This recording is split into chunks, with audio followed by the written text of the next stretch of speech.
இமயமலை அடிவாரத்தில் ஒரு மடம். அங்கே ஒரு சன்னியாசி இருந்தார்.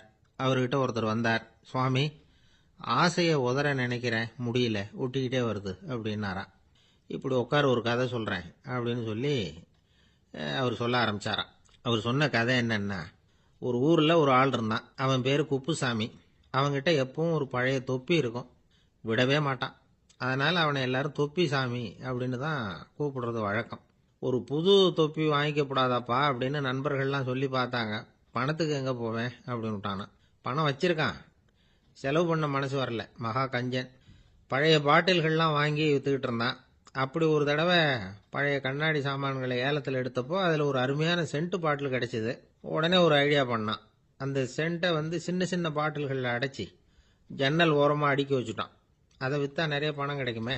அதனால் இதுக்கு இடையில் ஒரு நாள் அவன் அப்படியே உட்காந்துருந்தான். அந்த நேரம் நண்பன் வந்தான். ஏண்டா, உன் பழைய தொப்பியை மாற்றப்படாதா? ஊரில் எல்லாரும் கேலி பேசுகிறாங்களே உன்னை தொப்பி சாமின்னு அப்படின்னு சொல்லி கேட்டிருக்கான்.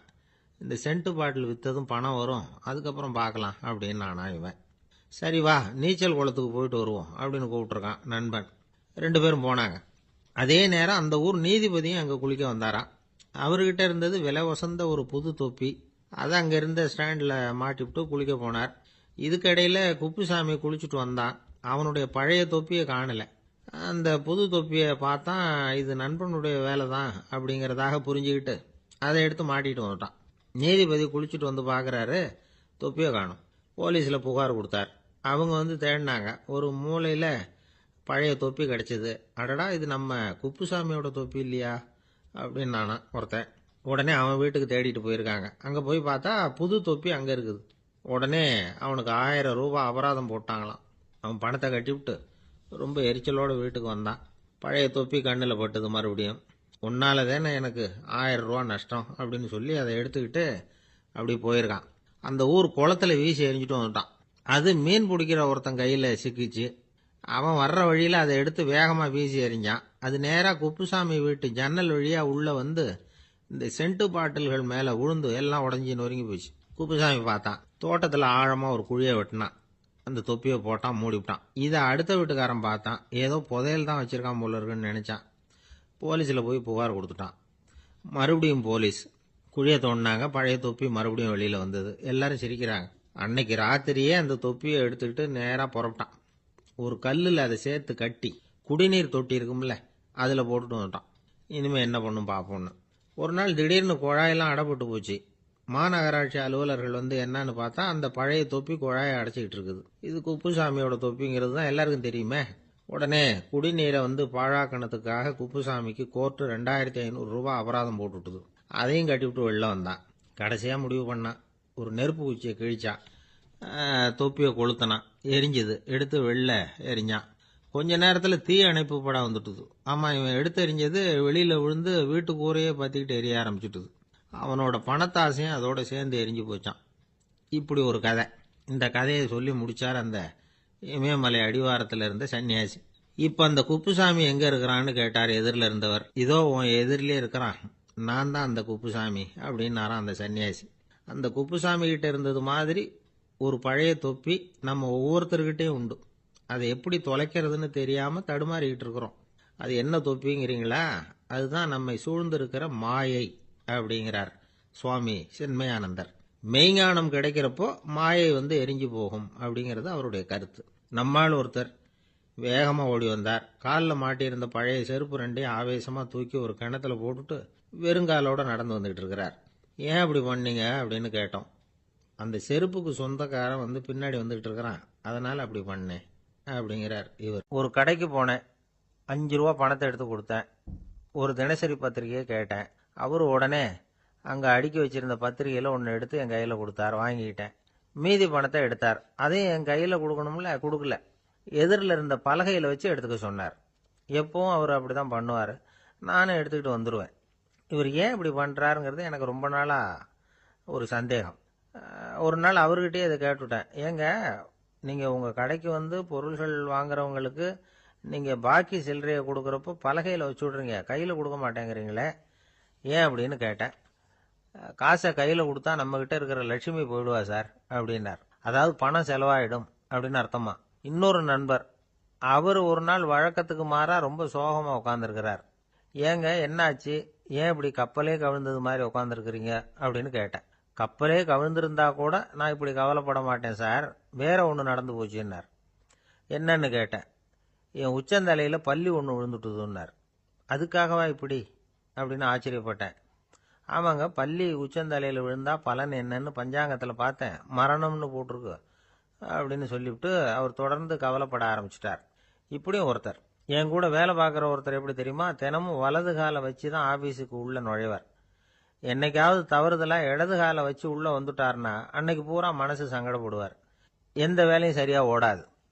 கேரம் போர்டு ஆடுற ஒருத்தர் எப்போ ஆட உட்காந்தாலும் ஸ்ட்ரைக்கரை கை தவறி கீழே விழற மாதிரி பண்ணி அதுக்கப்புறம் அதை எடுத்துக்கிட்டு ஆட உட்காருவார்.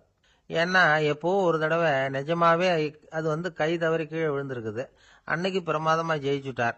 உடனே ஒரு முடிவுக்கு வந்துட்டார், கை தவறுனா லாபம் அப்படின்னு. அதுக்கப்புறம் அதையே பழக்கமாக்கிக்கிட்டார். பூனை குறுக்க போனால் சகனம் சரியில்லைன்னு நினைக்கிறவங்க உண்டு. ஆனால் ஒருத்தர் எப்படி தெரியுமா, அவர் வெளியில் கிளம்புற சமயம் பக்கத்து வீட்டு ரேடியோவில் மியாவ் மியாவ் பூனை குட்டின்னு பாட்டு சத்தம் கேட்டால் கூட போதும், சகனம் சரியில்லைன்னு பிரயாணத்தை கேன்சல் பண்ணிவிடுவார்.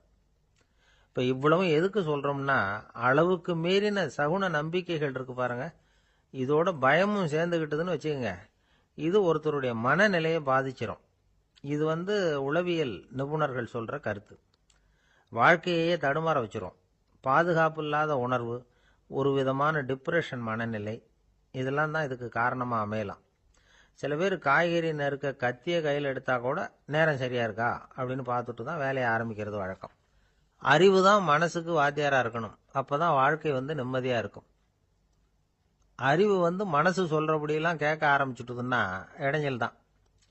ஒருத்தருக்கு 7ஆம் நம்பர் தான் ராசியான நம்பரான், 7ஆம் தேதி தான் எந்த காரியத்தையும் ஆரம்பிப்பாராம். 7 எழுத்து வர்றது மாதிரி பேரை மாற்றி வச்சுக்கிட்டார். 7 மணிக்கு தான் தினமும் எழுந்திருப்பார். 7ஆம் நம்பர் வீட்டில் தான் குடியிருக்கார். கல்யாணம் கூட 7ஆம் தேதி தான் பண்ணிக்கிட்டார். அவர் ஒரு நாள் குதிரை பந்தயத்துக்கு போனாராம். குதிரையோட பேரையெல்லாம் பார்த்தார். ஒரு குதிரையோட பேர் 7 எழுத்தில் அமைஞ்சிருந்தது. 7 தானே இவருக்கு அதிர்ஷ்ட நம்பர், அதனால் உடனே அது பேரில் பணத்தை கட்டினார். பந்தயம் நடந்தது. என்ன சார் ஆச்சுன்னு கேட்டாங்க. நான் பணம் கட்டின அந்த என்னோட குதிரை 7ஆவதா சேர்ந்தது சார் அப்படின்னாராம் சோகமா. ஒரு ஊரில் ஒரு இளைஞன் இருந்தான். ஒரு நாள் அவன் ஒரு குருவை தேடிக்கிட்டு புறப்பட்டான். ஊரை விட்டு வெளியில் போனான். போகிற வழியில் ஒரு காடு. அந்த காட்டில் ஒரு மரத்தடியில் ஒரு பெரியவர் உட்காந்துருக்கிறார். அமைதியாக மௌனமாக அவர் அமர்ந்திருக்கிறார். இந்த பெரியவரை விசாரிக்கலாம், குருவை தேடி கண்டுபிடிக்கிறதுக்கு இவர் ஏதாவது ஒரு வழி சொல்லி கொடுப்பார் அப்படின்னு நினச்சிக்கிட்டு அவரை நெருங்கினான். ஐயா, எனக்கு ஒரு குரு தேவை, எங்கே கிடைப்பார், அவரை எப்படி அடையாளம் கண்டுபிடிக்கிறது, அதை பற்றி ஏதாவது விவரம் சொன்னீங்கன்னா நான் கண்டுபிடிச்சிக்குவேன் அப்படின்ட்டுருக்கான். பெரியவர் நிமிர்ந்து பார்த்தார். தம்பி, அது ரொம்ப சுலபம். அவர் வயசானவராக இருப்பார், என்னை விட சுமார் 30 வயசு அதிகமாக இருக்கும். அவர் ஒரு மரத்தடியில் தான் உட்காந்துருப்பார் அப்படின்ட்டுருக்கான். சரிங்க பெரியவரே, அது என்ன மாதிரியான மரம், எப்படி இருக்கும் அப்படின்னு கேட்டிருக்கான். பெரியவர் அந்த விவரங்களையும் சொல்லியிருக்கிறாரு. அது மட்டும் இல்லை, சந்திக்கிற நாள், நேரம், வினாடி முதற்கொண்டு எல்லா விவரங்களையும் துல்லியமாக சொன்னாராம். இவ்வளவு விவரங்களை இவரால் எப்படி சொல்ல முடியுது அப்படின்னு இவனுக்கு ஆச்சரியம். இருந்தாலும் அந்த பெரியவர் கடைசியாக ஒரு விவரம் சொன்னார். அது என்ன தெரியுமா, எப்படியும் நீ அவரை சந்திக்கிறதுக்கு ஒரு 30 வருஷம் ஆகும் அப்படின்னு சொல்லிவிட்டாராம்.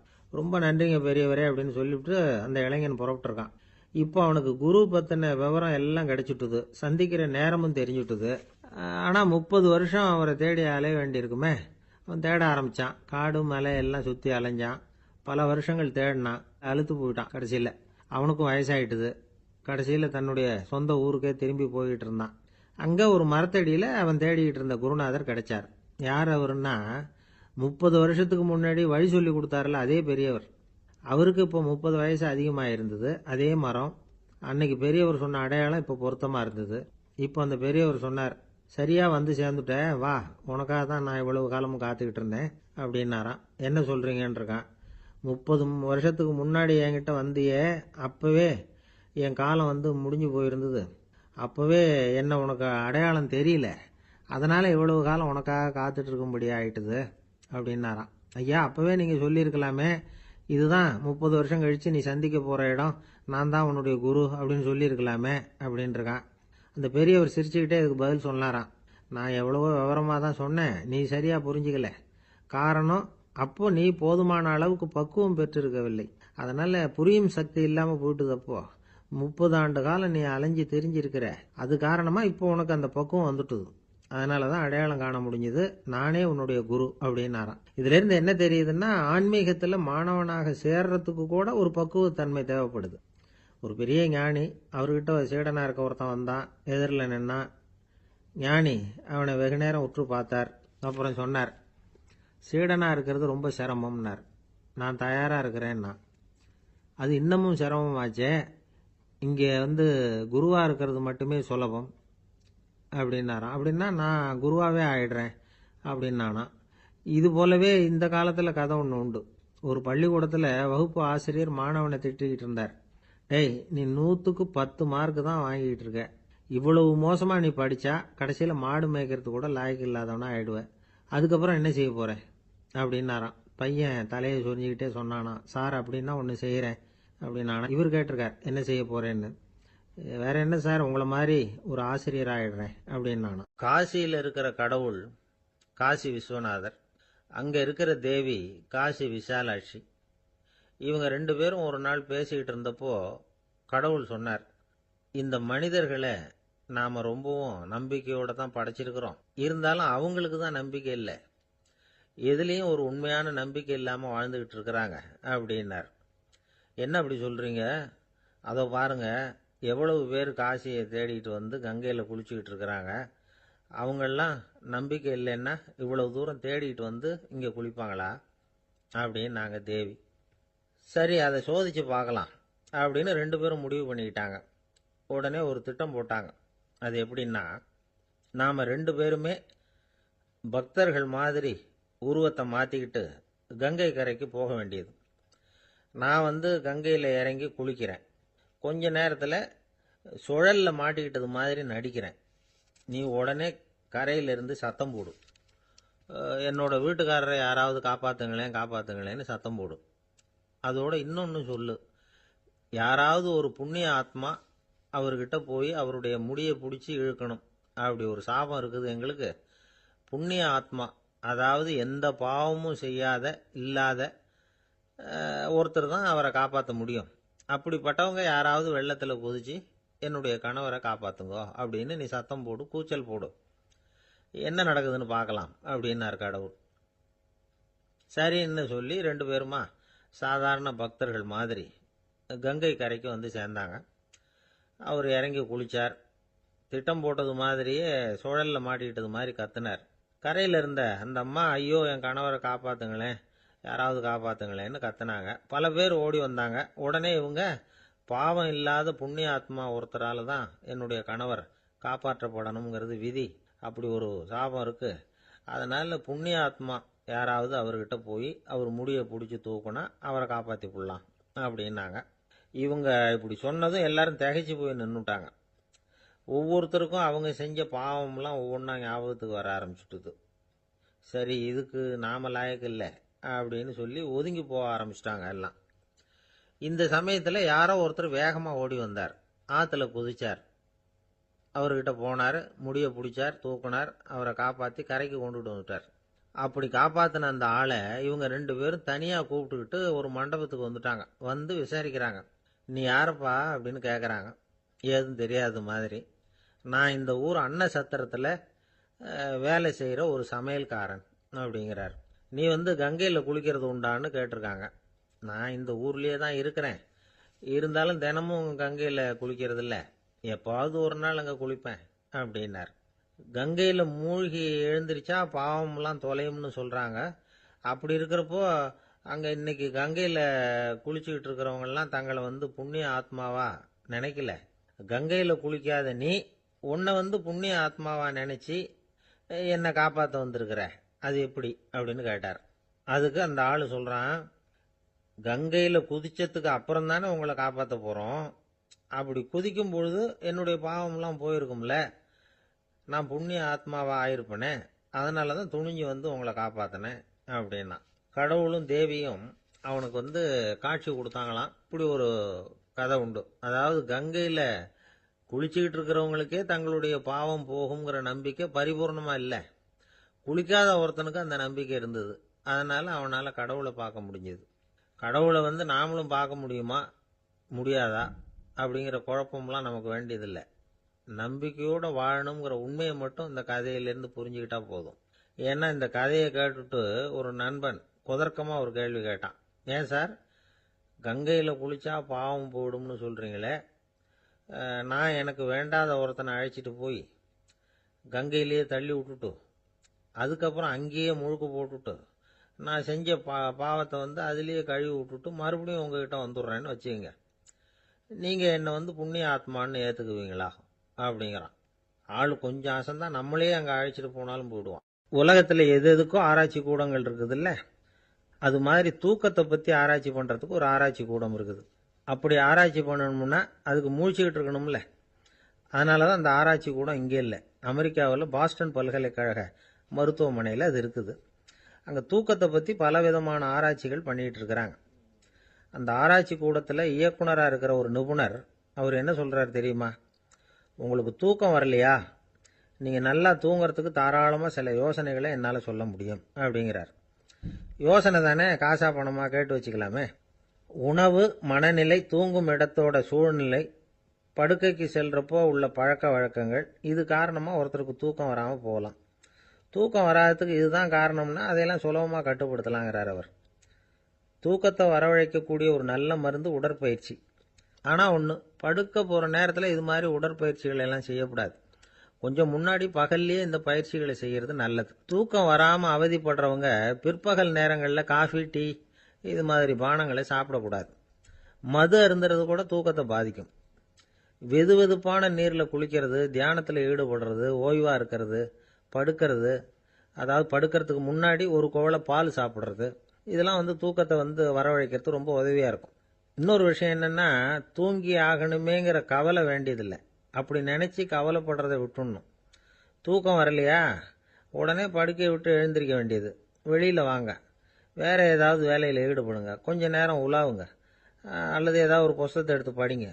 களைப்பு ஏற்பட்டால் மறுபடியும் படுக்கைக்கு போங்க, தூக்கம் தானாக வந்துடும். ஒரு விஷயத்தை மட்டும் நல்லா ஞாபகத்தில் வச்சுக்கணும். படுக்கைக்கு போகிறப்போ உங்கள் மற்ற எல்லா பிரச்சனைகளையும் மறந்துடணும். அது எப்படி சார் முடியும், அந்த நேரம் தானே எல்லா பிரச்சனையும் வரிசையாக ஞாபகத்துக்கு வருது அப்படின்னு நாம் நினைக்கலாம். ஆனால் பழக்கத்தில் அதை நாம் மாற்றிக்க முடியும்.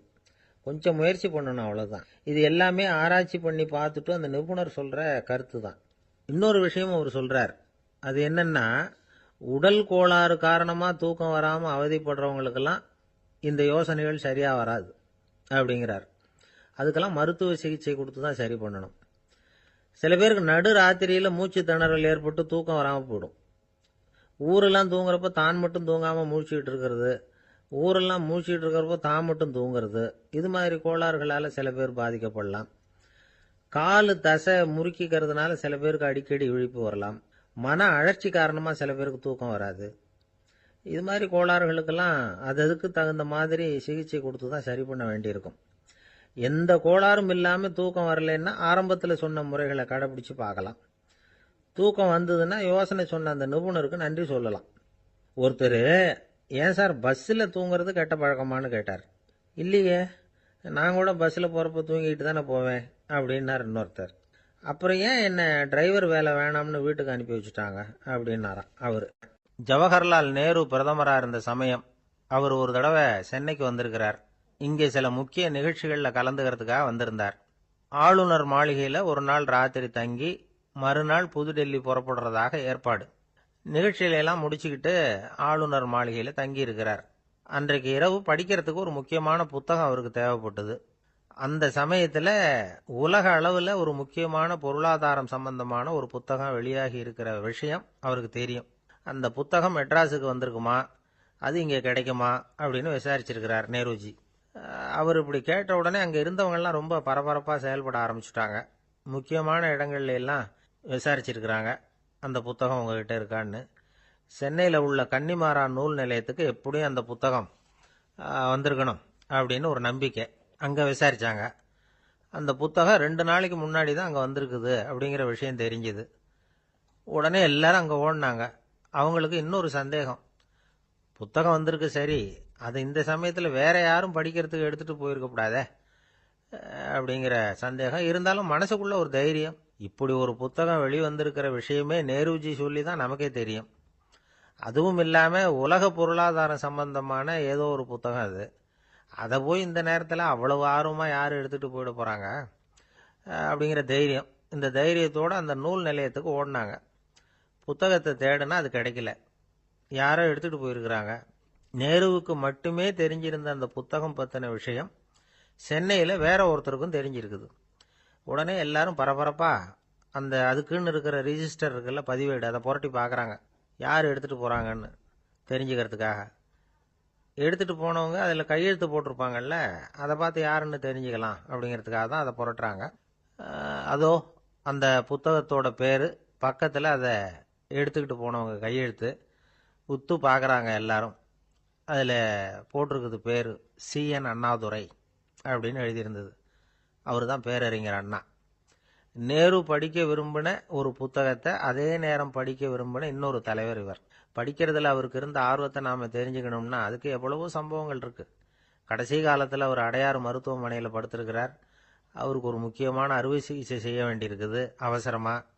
அமெரிக்காவிலேருந்து டாக்டர் மில்லர் வந்திருக்கிறார். அவர்கிட்ட கேட்குறார், டாக்டர் நாளைக்கே அறுவை சிகிச்சை செய்ய போறீங்களா அப்படின்னு. ஆமாங்கிறார் டாக்டர் மில்லர். நாளைக்கு மறுநாள் செஞ்சுக்கிறேனே அப்படின்னாரான் அண்ணா. ஏன் ஏதாவது நாள் பார்க்குறீங்களான்னு கேட்டிருக்கார். இல்லை, ஒரு புத்தகத்தை படிச்சுக்கிட்டு இருக்கிறேன், அதை நாளைக்குள்ளே முடிச்சிருவேன், அதுக்கப்புறம் நான் இறந்தாலும் கவலை இல்லை அப்படின்னாரான் இவர். அவர் தான் அறிஞர் அண்ணா. சங்ககால நூல்கள்லேருந்து சமீபத்தில் வந்த நூல்கள் வரைக்கும் எல்லாம் அவர் படிச்சிருக்கிறார். ஒரு திருமண விழாவில் அவர் பேசும்பொழுது சொன்ன விஷயம் இது. சங்க காலத்தில் காதலியை மணக்க விரும்புகிறவனுக்கு அவனுடைய தந்தை வீர சோதனைகள்லாம் வைப்பாரு. போய் புலிப்பல்லு கொண்டுகிட்டு வா, அப்போதான் என் பொண்ணை கொடுப்பேன் அப்படின்னு சொல்லுவார். காதலன் உடனே காட்டுக்கு போவான், ஒரு புலியை கொன்று அதனுடைய பல்லை கொண்டுகிட்டு வருவான். அதை வீர பதக்கத்தில் பதிச்சு அவனுக்கு மாமனார் சூட்டுவார் கல்யாண சமயத்தில். இப்போலாம் காதலன் கிட்ட அப்படி சொல்ல முடியாது. இப்போலாம் காதலன் கிட்ட காட்டுக்கு போய் புலிப்பல்லு கொண்டுகிட்டு வான்னு யாராவது சொன்னா புலி தான் மாப்பிள்ளையா வந்து சேரும் அப்படின்னார். வாழ்க்கையில் சில சந்தர்ப்பங்களில் நாம் சில அவமானங்களை சந்திச்சே தீர வேண்டியிருக்கு. என்ன பண்ணுறது, காலம் அப்படி. அவமானப்படுறவங்க உடனே அடங்கி போயிடுறது தான் உலக வழக்கம். அவமானப்பட்டால் உடனே சீறி எழறவங்களும் உண்டு. ஆனால் அதையே ஒரு சவாலாக எடுத்துக்கிட்டு முன்னுக்கு வர்றவங்களும் சில பேர் இருக்கிறாங்க. அவங்க ரொம்ப அபூர்வம். இன்னைக்கு மனோதத்துவ நிபுணர்கள்லாம் என்ன சொல்கிறாங்க தெரியுமா? அவமானப்பட்டுட்டா உடனே அடங்கி போயிடக்கூடாதான். அதையே ஒரு சவாலாக எடுத்துக்கிட்டு மனசில் ஒரு வைராக்கியத்தோட முயற்சி பண்ணினா வாழ்க்கையில் எல்லாரும் முன்னேறலாமா. அவமானம்ங்கிறத நாம் வைராக்கியமாக மாற்றிக்கணும். அதுதான் வெற்றிக்கு வழி. ராமர் இந்த பூமியில் பிறந்ததே ஒரு வைராக்கியத்தினால தான் சார் அப்படின்னார் ஒருத்தர். எப்படிங்க அது அப்படின்னு கேட்டேன். அவர் சொன்னார், தசரதருக்கு ராமர் குழந்தையா பிறக்கணும், அப்போ தான் இங்கே இருக்கிற கஷ்டங்கள்லாம் நீங்கும் அப்படின்னு சர்வ லோகமும் எதிர்பார்த்துக்கிட்டு இருக்குது. ஆனால் அவர் எப்போ பிறப்பார் அப்படின்னு யாருக்கும் தெரியல. அந்த காரியம் சீக்கிரம் நடக்கணுமே, அதுக்கு என்ன பண்ணுறது? நாரதர் வந்தார் ஒரு நாள் தசரதரை தேடி. தசரதா, உனக்கு ஒரு செய்தி தெரியுமான்னு ஆரம்பித்தார். அவர் எப்பவும் இப்படித்தானே ஆரம்பிக்கிறது வழக்கம். என்ன விஷயம்னு கேட்டார் தசரதர். தசரதா, நீ அடிக்கடி உன்னோட தேரில் ஏறிக்கிட்டு தேவலோகத்துக்கு போகிற, அங்கே போகிற வர்ற எல்லாம் பண்ணிகிட்டு இருக்க, எல்லாம் சரி. தேவலோகத்திலையும் உன்னை நல்லபடியாக தான் வரவேற்கிறாங்க. தேவேந்திரன் உன்னை பிரியமாக அழைச்சிட்டு போய் தன்னுடைய அரியாசனத்திலேயே தனக்கு பக்கத்திலேயே உட்கார வைக்கிறான். நீயும் சந்தோஷமாக உட்காந்து பேசிவிட்டு வந்துடுற. ஆனால் நீ இங்கே வந்ததுக்கு அப்புறம் அங்கே என்ன நடக்குது தெரியுமா உனக்கு அப்படின்னாரான் நாரதர். என்ன நடக்குது எனக்கு ஒன்றும் தெரியலையே அப்படின்னாரான் தசரதர். நாரதர்கிட்ட கிட்டத்தில் கேட்டிருக்கார், கொஞ்சம் சொல்லுங்கள் என்னது அப்படின்னு. அவர் நெருங்கி வந்தாரான் நாரதரும். மெதுவாக அவர் காதோட காதாக சொன்னாராம். அதாவது நம்ம பாஷையில் சொல்லப்போனால் பற்ற வைக்கிறார். நீ அங்கே தேவேந்திரங்கிட்ட உட்காந்து பேசிவிட்டு வந்த பிறகு நீ அங்கே உட்காந்துருந்த அரியாசனத்தை தண்ணி ஊற்றி கழுவி சுத்தப்படுத்துகிறாங்க. நீ என்ன அந்த அளவுக்கு சுத்தம் இல்லாத ஆளா, தினம் குளிக்காமையா இருக்கிற அப்படின்னாராம். தசரதருக்கு இது ரொம்ப அவமானமாக போயிட்டுது. அப்படியே செய்கிறாங்க அப்படின்னாராம். ஆமாம், நீ வேணும்னா நான் சொல்கிறது உண்மையா இல்லையா அப்படின்னு சோதனை பண்ணி பார்த்துக்கோ அப்படின்னாரான் நாரதர். உடனே தசரதர் இதுக்காகவே புறப்பட்டு தேவலோகம் போனார். அங்கே வழக்கம் போலவே இவரை கூப்பிட்டு உட்கார வச்சு பேசிக்கிட்டு இருந்தான் தேவேந்திரன். கொஞ்ச நேரம் பேசிக்கிட்டு இருந்துட்டு சரி நான் கிளம்புறேன்னு புறப்பட்டார். சரி, அவனும் வாசல் வரைக்கும் வந்து வழி அனுப்பி வச்சுட்டு உள்ளே போயிட்டான். தசரதர் வெளியில் கொஞ்ச நேரம் மறைஞ்சு இருந்துட்டு மெதுவாக உள்ளே எட்டி பார்த்தார் என்ன நடக்குதுன்னு. நாரதர் சொன்னது உண்மைதான். தசரதர் உட்கார்ந்திருந்த ஆசனத்தை அங்கே 2 தேவர்கள் கழுவி சுத்தப்படுத்திக்கிட்டு இருக்கிறாங்க. தசரதரால் இதை தாங்கிக்க முடியல. அவருக்கு ரொம்ப அவமானமாக போச்சு. நேராக கிடுகிடுன்னு தேவேந்திரங்கிட்டே போனார். நான் உட்கார்ந்திருந்த இருக்கையை சுத்தம் பண்ணுறியே, நான் என்ன அந்த அளவுக்கு பாவியா அப்படின்னு கேட்டார். ரொம்ப கோபமாக கேட்டார். தசரதரே, மனுஷனுக்கு 3 கடன்கள் உண்டு. தேவ கடன், ரிஷி கடன், பித்ரு கடன். இதை தீர்க்காதவன் பாவியாகிறான். இதில் மகனை பெறுவதால் தான் பித்ரு கடன் தீரும். உனக்கு மகன் கிடையாது, அதனால நீ பாவியாகிற. பாவி உட்கார்ந்திருந்த இடம்ங்கிறதுனால அதை சுத்தம் செய்ய வேண்டியது எங்கள் கடமை அப்படின்னு நானும் தேவேந்திரன். இந்த இடத்துல தசரதருக்கு ஏற்பட்ட அவமானம் ஒரு வைராக்கியமாக மாறிச்சு. தேவேந்திரனே கேட்டுக்கோ, ஒரு மகனை பெற்ற பிறகுதான் இந்த சபையில் மறுபடியும் அடி எடுத்து வைப்பேன் அப்படின்னு சொல்லிவிட்டு போயிட்டாராம். போய் புத்திர காமேஷ்டி யாகம் பண்ணார். புத்திரர்கள் பிறந்தார்கள். இந்த கதையில் உள்ள கருத்து என்னன்னா, தேவேந்திரன் தசரதரை அப்படி அவமானப்படுத்தலைன்னா அவருக்கு இப்படி ஒரு வைராக்கியம் பிறந்திருக்குமா?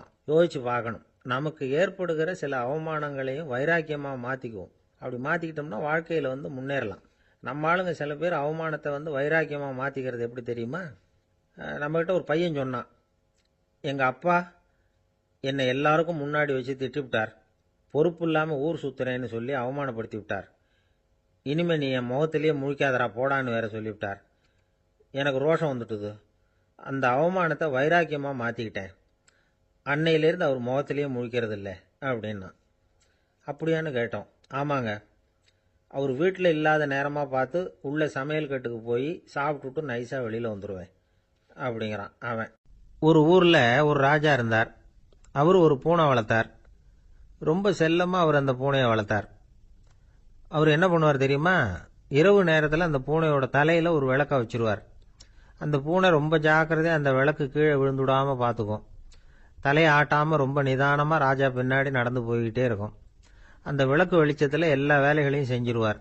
கையில் ஒரு விளக்கை தனியாக எடுத்துகிட்டு போக வேண்டிய அவசியமே இல்லை. விளக்கை தூக்கிட்டு போகிற வேலையை அந்த பூனை பார்த்துக்கும். அதனால் ராஜாவுக்கு அந்த பூனை மேலே ரொம்ப பிரியம். மந்திரிகளையெல்லாம் கூப்பிட்டு அவங்கக்கிட்ட சொல்லுவார், பார்த்தீங்களா இந்த பூனை எவ்வளவு விசுவாசமாக நடக்குது, என் பேரில் எவ்வளவு மரியாதை பார்த்தீங்களா அதுக்கு அப்படிம்பார். இதை கேட்டுவிட்டு அங்கிருந்த அமைச்சர்களில் ஒருத்தர் சொன்னார், மன்னா நீங்கள் சொல்கிறது சரிதான், இருந்தாலும் இந்த பூனையோட விசுவாசத்தை நாம் கொஞ்சம் சோதித்து பார்க்க வேண்டியிருக்கு அப்படின்னாராம். சரி, உங்கள் ஆசையை ஏன் கெடுக்கணும், நல்லா சோதிச்சு பாருங்க அப்படின்னு சொல்லிவிட்டார் ராஜா. உடனே அந்த அமைச்சர் என்ன பண்ணார் தெரியுமா? எங்கேயோ புறப்பட்டு போனார். ஒரு 5-6 எலிகளை பிடிச்சிக்கிட்டு வந்தார். அரண்மனையில் ராஜா ஏதோ வேலை பார்த்துக்கிட்டு இருக்கிறாரு. பக்கத்தில் அந்த பூனை ரொம்ப பணிவாக நின்றுக்கிட்டு இருக்குது. அது தலையில் விளக்கு எரிஞ்சிக்கிட்டு இருக்கு. அமைச்சர் தான் பிடிச்சிக்கிட்டு வந்த எலிகளை அந்த பூனை பார்வையில் படுறது மாதிரி எதிரில் விட்டார். அந்த எலிகள்லாம் அங்கேயும் இங்கேயும் ஓட ஆரம்பிச்சுது. அதை பார்த்தது பூனை, அவ்வளவுதான். தலையில் இருக்கிற விளக்கை பற்றியும் கவலைப்படலை, ராஜாவை பற்றியும் கவலைப்படல. ஒரே பாய்ச்சலாக பாஞ்சு எலிகளை துரத்த ஆரம்பிச்சுட்டுது. தலையில் இருந்த விளக்கு எங்கேயோ போய் விழுந்தது, அணைஞ்சு போச்சு. இருட்டில் ராஜா தடுமாற ஆரம்பிச்சுட்டார். இந்த சமயத்தில் அந்த அமைச்சர் மறுபடியும் விளக்கை ஏற்றினார். வெளிச்சம் வந்தது. அதுக்கப்புறம் அந்த அமைச்சர் பேசினார், அரசே, பூனையோட விசுவாசத்தை பார்த்தீங்களா? எலி அது கண்ணில் படுற வரைக்கும் தான் விசுவாசமாக இருந்தது. அது மாதிரி எலியை பார்த்ததும் எல்லாத்தையும் விட்டுட்டு அதை துரத்த ஆரம்பிச்சுட்டு பார்த்தீங்களா? தான் அந்த பூனையை பற்றி நினைச்சது தப்புங்கிறது அதுக்கப்புறம் தான் அந்த ராஜாவுக்கு புரிஞ்சுதான். சரி, இப்போ எதுக்கு இந்த கதையெல்லாம் அப்படிங்கிறீங்களா? இந்த பூனை மாதிரி தான் நம்ம மனசும். மனசை எவ்வளவுதான் பயிற்சி கொடுத்து பக்குவமாக வச்சிருந்தாலும் பார்க்கறதுக்கு பரமசாது மாதிரி தான் இருக்கும். பார்க்க வேண்டியதை பார்த்துட்டுதுன்னா பாஞ்சிரும். இந்த பூனை மாதிரி புலன் இன்ப பொருள்கள் கிட்டாத வரைக்கும் மனம் அடங்கி இருக்கிறது மாதிரி தான் தெரியும். கொஞ்சம் வாய்ப்பு கிடைச்சாலும் அது குதிக்க ஆரம்பிச்சிரும், தப்பு பண்ண ஆரம்பிச்சிரும். பெரிய பெரிய முனிவர்கள் வாழ்க்கையில் நடந்த வீழ்ச்சி இதை தான் நிரூபிக்குது. புலன்களின் ஆற்றல் அதிகம். அதனால மனக்கட்டுப்பாடு பயிற்சிகளில் ரொம்ப எச்சரிக்கையாக இருக்கணுங்கிறார் சுவாமி சிவானந்தர். மது பழக்கத்தையே விட்டுட்டேன்னு உறுதியாக இருப்பான். கடை கண்ணில் பட்டுட்டுதுன்னா கால் அவனை கேட்காமலே இழுத்துக்கிட்டு உள்ளே போயிடும். இதுதான் மனசுங்கிறது. அதுதான் அந்த ராஜா வளர்த்த பூனை. நம்மால் ஒருத்தன் அந்த ராஜா பூனை தலையில் விளக்க வச்சது மாதிரி இவன் தன்னுடைய தலையிலேயே ஒரு விளக்கை ஏற்றி வச்சுக்கிட்டு என்னத்தையோ தேட ஆரம்பித்தான். தேடிட்டு இருக்கிறான். தலையை ஆட்டாமல் நிதானமாக நடந்து ரொம்ப நேரமாக தேடிட்டு இருக்கிறான். அந்த சமயம் அங்கே வந்த ஒருத்தர், என்னத்தை தேடுறீங்கன்னு கேட்டார். அதுதான் மறந்து போச்சு அப்படின்னு இழுத்தான். சரி, கொஞ்சம் இப்படி உட்காருங்க, ஞாபகம் வந்ததும் தேட ஆரம்பிக்கலாம் அப்படின்னார் அவர். இவன் கொஞ்ச நேரம் உட்காந்து யோசிச்சான். அப்புறம் திடீர்னு எழுந்திரிச்சான். ஞாபகம் வந்துட்டுதுன்னா. என்னன்னு கேட்டார். எங்கள் வீட்டில் இருந்த விளக்க எங்கே வச்சேன்னு தெரியல, அதை தான் தேடிக்கிட்டு இருக்கிறேன், ஏற்றி வைக்கலாம்னு பார்க்குறேன் அப்படின்னா. ஒரு விவசாயி விதைக்கிறதுக்காக வயல்வெளி பக்கம் போகிறார். விதைகளை அள்ளி வீசினார். அப்போ என்ன ஆச்சுன்னா, சில விதைகள் பாதை ஓரத்தில் விழுந்தது. சில விதைகள் முள் செடிகள் மண்டி இருந்த புதருக்கு இடையில விழுந்தது. சில விதைகள் நல்ல நிலத்தில் விழுந்தது. பாதை ஓரத்தில் விழுந்த விதை என்ன ஆச்சுன்னா, அதெல்லாம் பறவைகள் கண்ணில் போட்டுட்டுது. உடனே உட்காந்து கொத்தி தின்னுட்டு போட்டுது. அதிகமாக மண் இல்லாத பாறை பகுதியில் விழுந்த விதையெல்லாம் லேசாக வேர் விட்டு முளைக்க ஆரம்பிச்சுது. அதுக்கப்புறம் வேர் கீழேயும் ஆழமாக போக முடியல, மேலேயும் சூரிய வெப்பம் அதிகம் தாங்க முடியல, எல்லாம் காஞ்சி கருகி போட்டுது. புதர் பகுதியில் சில விதைகள் விழுந்தது இல்லையா, முள் செடிகள் காடாக மண்டி போயிருந்தது. அதனால் முளைச்சி வர்ற செடிக்கு நெருக்கடி அதிகமாக போட்டுது. சரியாக வளர முடியல, விளைச்சலும் சரியா இல்லை. நல்ல நிலத்தில் விழுந்த விதைகள் மட்டும் நல்லா முளைச்சிது, நல்லா வளர்ந்தது, விளைச்சலும் பிரமாதமாக இருந்தது. இந்த கதையை சொல்லிவிட்டு கேட்க செவியுள்ளோர் கேட்கட்டும் அப்படிங்கிறார் இயேசு பெருமான். ஆமாம், இயேசு கடலில் நின்ற படகு ஒன்றில் உட்காந்துருக்கிறார். கடற்கரையில் ஏராளமான மக்கள் உட்காந்துருக்கிறாங்க. அந்த சமயத்தில் தான் இயேசு ஓமைகள் மூலமாக மக்களுக்கு பல உண்மைகளை சொல்லிகிட்டு இருக்கிறார். மக்கள் அந்த கதையை கேட்டுட்டு ஒன்றும் புரியாமல் முழிக்கிறாங்க. அதை கவனித்த இயேசு அந்த ஓமையை விளக்க ஆரம்பித்தார். இதில் அந்த விதைக்கிறவர் தான் இறைவன். அவருடைய வார்த்தைகளை விதைக்கிறார். அந்த வார்த்தைகளை கேட்கிற மக்கள் அந்த விழுந்த விதைகள் மாதிரி 4 வகையானவர்கள். சில பேர் பாதை ஓரத்தில் விழுந்த விதைகள் மாதிரி. இறைவன் வார்த்தைகளை அவங்க கேட்குறாங்க, ஆனால் தீய எண்ணங்கள் செய்கைகள் மூலமாக விதைக்கப்பட்ட வார்த்தைகள் அழிஞ்சு போடுது. இறைவன் வார்த்தைகளை கேட்ட உடனே மகிழ்ந்து போய் உடனே சில பேர் அதை ஏற்றுக்கிறாங்க. இவங்கெல்லாம் அந்த பாறை பகுதியில் விழுந்த விதைகள் மாதிரி. அதனால் இவங்கெல்லாம் வேறு இல்லாதவங்க. கொஞ்ச காலத்துக்கு இறை வார்த்தைகளுக்கு கீழ்ப்படிந்து நடப்பாங்க. அதனால் ஏதாவது இடைஞ்சல் ஏற்பட்டால் உடனே தடுமாறுவாங்க. தங்கள்கிட்ட இருக்கிற நல்ல பண்புகளை விட்டுட்டு பாவ வழிகளுக்கு போயிடுவாங்க. முள் செடிகளுக்கு இடையில விழுந்த விதைகள் மாதிரி உள்ளவங்க யாருன்னா, இவங்களுக்கு உலக கவலை உண்டு, செல்வத்தின் மீது மயக்கம் உடையவர்கள். உலக ஆசைகள் இவங்களுக்குள்ள பூந்துடுறதுனால அங்கே இருக்கிற நல்ல பண்புகள் மறைஞ்சு போயிடுது. அதனால் அவங்களும் உபயோகம் இல்லாதவங்களா ஆயிடுறாங்க. நல்ல மனிதர்கள் நல்ல நிலத்தில் விழுந்த விதைகளுக்கு ஒப்பானவர்கள். இவங்க இறை வார்த்தையை கேட்குறாங்க, அதை ஏற்றுக்கிறாங்க, அவங்களும் நல்லபடியாக வாழுறாங்க, அடுத்தவங்களுக்கும் உபயோகமாக இருப்பாங்க. இதுதான் இயேசு சொன்ன விளக்கம். நல்ல வார்த்தைகளை கேளுங்கள், நல்ல வார்த்தைகளை ஏற்றுக்கொள்ளுங்கள், அடுத்தவங்களுக்கு உபயோகமாக இருங்க. இதுதான் பெரியவங்கள்லாம் நமக்கு சொல்லுகிற உபதேசம். ஒரு அப்பா தன்னுடைய மகனுக்கு உபதேசம் பண்ணார். இதை பாருப்பா, நல்ல வார்த்தைகளை கேட்கணும், எப்போதுமே மகன் அப்பா பேச்சை கேட்கறது நல்லது அப்படின்னாராம். நீ ஏதாவது ஒரு தப்பு பண்ணா என் தலையில ஒரு முடி நரைச்சி வெள்ளையா போடும்பா, நீ செய்யற ஒவ்வொரு தப்புக்கும் என் தலையில ஒவ்வொரு முடி வெள்ளையாயிடும் அப்படின்னாராம். பையன் யோசிச்சான், அப்பா இப்பதான் எனக்கு புரியுது, தாத்தாவோட தலைமுடி பூராவும் வெள்ளையா இருக்கிறதுக்கு என்ன காரணம்ங்கிறது எனக்கு இப்பதான் புரியுது அப்படின்னானா. ஒரு தந்தை தன்னோட பிள்ளைய ரொம்ப தைரியசாலியா வளர்க்கணும்னு ஆசைப்பட்டார். அதுக்காக அவனை கூப்பிட்டு உட்கார வச்சு இப்படி உபதேசம் பண்ணார். இதை பாருப்பா, நான் உன்னாட்டம் இருக்கிறப்போலாம் எதுக்கும் பயப்பட மாட்டேன், ரொம்ப துணிச்சலாக இருப்பேன். ஒரு நாள் ஒரு அப்பாவி எலிய ஒரு பூனை துரத்திட்டு ஓடிச்சு. நான் உடனே என்ன செஞ்சேன் தெரியுமா? அந்த பூனையை பிடிச்சேன், அது வாலில் ஒரு பட்டாசு சரத்தை கட்டினேன், கொளுத்தி விட்டேன், படபடன்னு வெடிக்க ஆரம்பிச்சுட்டுது. அது துள்ளிக்கிட்டு அங்கேயும் இங்கேயும் ஓடி இருக்கு பாரு ஓட்டம், ரொம்ப தமாஷு அப்படின்னார் அப்பா. இப்படி சொல்லிவிட்டு பையனை பார்த்து, இதை கேட்கறதுக்கு உனக்கும் துணிச்சல் வருதா, நான் என்னுடைய செயலை நீ கேட்குறப்போ உனக்கு துணிச்சல் வருதா அப்படின்னு கேட்டார். வருதுன்னா பையன். எப்படின்னா அப்படிங்கிற விவரத்தையும் சொன்னான் அவன். அதாவது, எலியை விரட்டினத்துக்காக பூனை வாலில் பட்டாசு கொளுத்துனீங்க நீங்க, பூனையை விரட்டினத்துக்காக உங்க கழுத்தில் பட்டாசு சரத்தை மாட்டினா என்னன்னு தோணுது எனக்கு அப்படின்னா பையன். பையனோட துணிச்சல் அப்பாவே நடுங்க வச்சுட்டுது. அது சரி, ஒரு அப்பா பிள்ளைக்கு இப்படியா உபதேசம் பண்றது? எல்லாருக்கிட்டையும் அன்பா பழகிறது எப்படி அப்படின்னு சொல்லி கொடுக்கணும். பிஞ்சு உள்ளங்கள்ல நஞ்ச தூவலாமா? ஒரு நாள் விநாயகர் ஒரு பூனையோட விளையாடிக்கிட்டு இருந்தாராம். அப்படி ஆசையா விளையாடிக்கிட்டு இருந்தப்ப அவரோட கை நகம் தவறுதலா பூனையோட முகத்துல பட்டுட்டு தான். அது ஒரு சின்ன கீறலை உண்டாகி விட்டுது. அப்பா அவர் அதை ஒரு பெருசா நினைக்கல. கொஞ்ச நேரத்துக்கு அப்புறம் விநாயகர் வீட்டுக்கு வந்தார். அவங்க அம்மா பார்வதி தேவியை பார்த்தார். பார்வதி தேவி கன்னத்துல விரலால கீறினது மாதிரி ஒரு அடையாளம் இருந்தது. விநாயகருக்கு அதிர்ச்சி, ஆச்சரியம். நம்ம அம்மா இந்த உலகத்துக்கே தாயார். அப்பேற்பட்ட அவங்க முகத்திலேயே கீறலை உண்டாக்கக்கூடியவங்க யாரா இருக்க முடியும் அப்படின்னு யோசனை பண்ணார். தாயே, உன்னுடைய கன்னத்தில் இந்த வடு எப்படிம்மா ஏற்பட்டதுன்னு கேட்டார். குழந்தாய், இது நீ செஞ்ச காரியம்தான்ப்பா. உன்னுடைய கை நகம் கீறினதுனால ஏற்பட்ட வடு தான் இது அப்படின்னாங்க அவங்க. விநாயகர் திடுக்கிட்டு போட்டார். எப்படிம்மா அது? நான் எந்த காலத்திலையும் உன்னை அப்படி கீறினதாக எனக்கு நினைவு இல்லையே அப்படின்னார். இன்னைக்கு காலையில் ஒரு பூனையை கீறினதை நீ மறந்துட்டியா அப்படின்னாங்க அந்த அம்மா. விநாயகர் திகைச்சு போய் நின்னார். பார்வதி தேவி சொன்னாங்க, இதை பார்ப்பா, இந்த உலகத்தில் இருக்கக்கூடிய எல்லா உயிர்கள்லையும் நான் இருக்கிறேன். நான் தான் இந்த உலகமாக ஆகியிருக்கிறேன். ஆகையினால நீ யாரை துன்புறுத்தினாலும் அது உண்மையிலேயே என்ன துன்புறுத்தினதாக தான் வந்து முடியும் அப்படின்னாங்க. விநாயகர் மனசுக்குள்ள ஒரு வெளிச்சம் ஏற்பட்டுதான். அதுக்கப்புறம் அவர் யாரையுமே கல்யாணம் பண்ணிக்காததுக்கு அதுதான் காரணமா. இந்த உலகத்தில் எல்லாரையும், இங்கே இருக்கிற எல்லாத்தையும் தாயின் வடிவமாக அவர் பார்க்க ஆரம்பிச்சிட்டாராம். குருதேவர் ராமகிருஷ்ணர் இந்த கதையை எடுத்து சொல்லியிருக்கிறார். நபிகள் நாயகம் ஒரு தடவை ஒரு நாற்காலியில் உட்காந்து என்னமோ யோசனை பண்ணிட்டு இருந்திருக்கிறார். அப்போ அவரோட உடையில ஒரு கீழ்ப்பகுதி தரையில் படிஞ்சு கிடந்திருக்குது. அங்கே விளையாடிக்கிட்டு இருந்த ஒரு பூனை அது மேலே வந்து படுத்து தூங்கி போச்சு. தொழுகை செய்ய வேண்டிய நேரம் வந்துட்டது.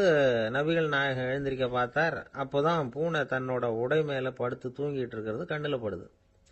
பூனையோட தூக்கத்தை கலைக்க விரும்பல அவர். தன்னுடைய சகோதரியை கூப்பிட்டார். ஒரு கத்திரிக்கோல் எடுத்துட்டு வர சொன்னார். பூனை படுத்திருந்த உடை பகுதி மட்டும் இருக்குல்ல, அதை மட்டும் அதோட கத்திரிச்சு விட்டுட்டு அதுக்கப்புறம் அவர் எழுந்திரிச்சு தொழுகைக்கு போனாராம். அதாவது பிற உயிர்கள்கிட்ட எப்படி அன்பு காட்டணுங்கிறத பெரியவங்க எவ்வளவோ விதத்தில் நமக்கு எடுத்து காட்டியிருக்கிறாங்க. இருந்தாலும் எத்தனை பேர் மனசில் அதெல்லாம் உரைச்சிருக்குது. நாமளும் நம்ம ட்ரெஸ்ஸு மேலே ஒரு பூனை படுத்திருந்தா ஒரு கத்திரிக்கோலை தான் தேடுவோம், எடுத்துகிட்டு வர சொல்லுவோம். துணியை வெட்டுறதுக்கு பதிலாக இல்லை அதோட வாழை வெட்டினா என்ன அப்படின்னு தோணும். ஒரு ஆள் ரொம்ப பிரியமாக ஒரு பூனையை ஆற்றுல குளிப்பாட்டிக்கிட்டு இருந்தானா. எப்படி? அந்த பூனையை ஆற்று தண்ணியில் அமுக்கி அமுக்கி குளிப்பாட்டிக்கிட்டு இருக்கிறான்.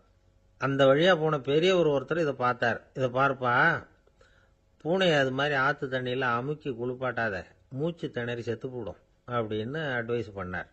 நீ போய் அவன் வேலையை பார்த்துக்கிட்டு, எனக்கு எல்லாம் தெரியும்னா இவன். சரின்னு அவர் போயிட்டார். கொஞ்ச நேரம் கழித்து அவரே அந்த வழியாக திரும்பி வந்துக்கிட்டு இருந்தார். ஆற்றுல பூனையை குளிப்பாட்டிக்கிட்டு இருந்தவன் அழுதுகிட்டு உட்காந்துருக்கிறான்.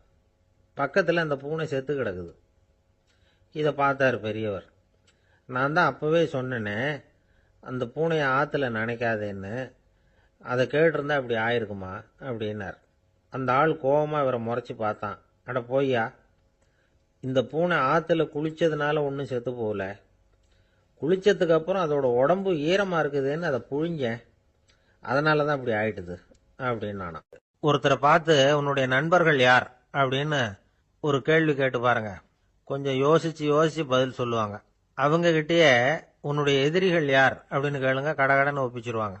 நம்ம மனசு இருக்க அது எப்படின்னா, நம்ம நண்பர்களை விட எதிரிகளை அது நல்லா ஞாபகத்தில் வச்சுக்கும். இது ஒரு ஆச்சரியமான உண்மை. உங்களால் நண்பர்களை மறந்துட முடியும், ஆனால் எதிரிகளை மறந்துட முடியாது. இது ஒரு வேடிக்கையான நிலைமை தான். அழகான தருணங்களை நாம் ஏன் மறந்துடுறோம்? இது இயற்கை.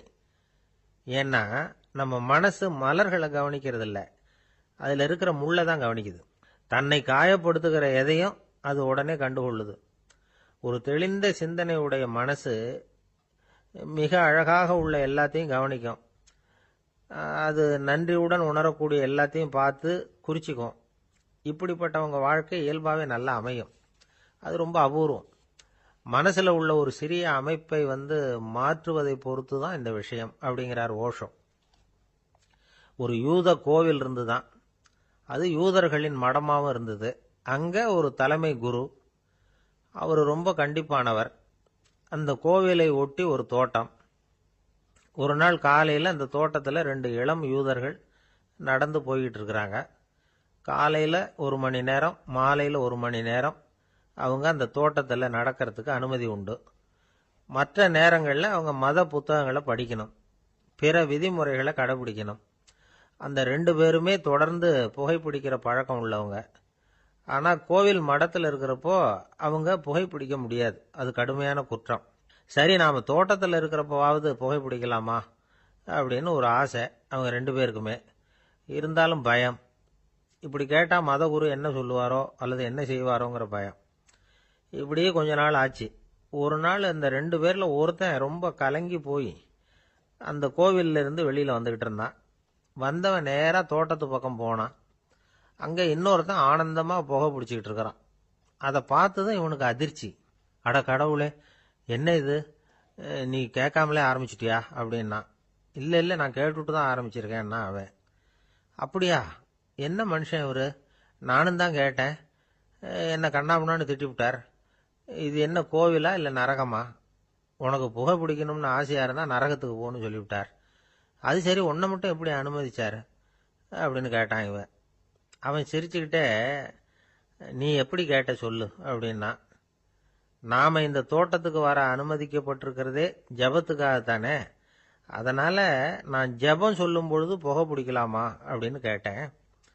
அதுக்கு தான் அவர் சத்தம் போட்டு என்னை அடிக்கவே வந்துட்டார் அப்படின்னா இவன்.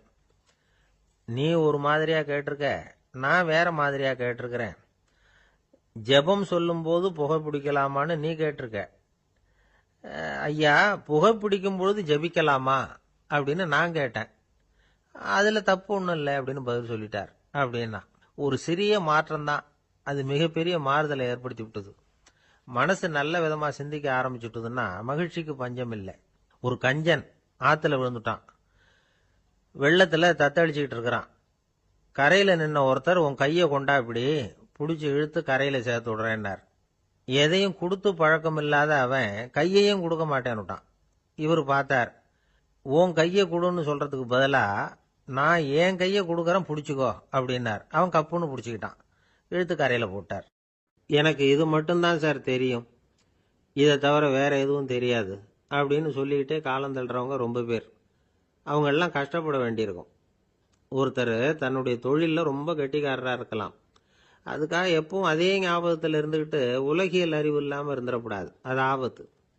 இதுக்காக நம்ம தாத்தா பாட்டிலாம் ஒரு கதை சொல்லுவாங்களே, கேள்விப்பட்டிருக்கீங்களா? ஒரு சமயம் ஒரு 4 பேர் சேர்ந்து வெளியூருக்கு பிரயாணம் போனாங்களாம். அந்த 4 பேர் எப்படி தெரியுமா? ஒருத்தர் வேதாந்தி, இன்னொருத்தர் சங்கீத வித்வான், 3வது ஆள் வைத்தியர், 4வது ஆள் ஜோசியர்.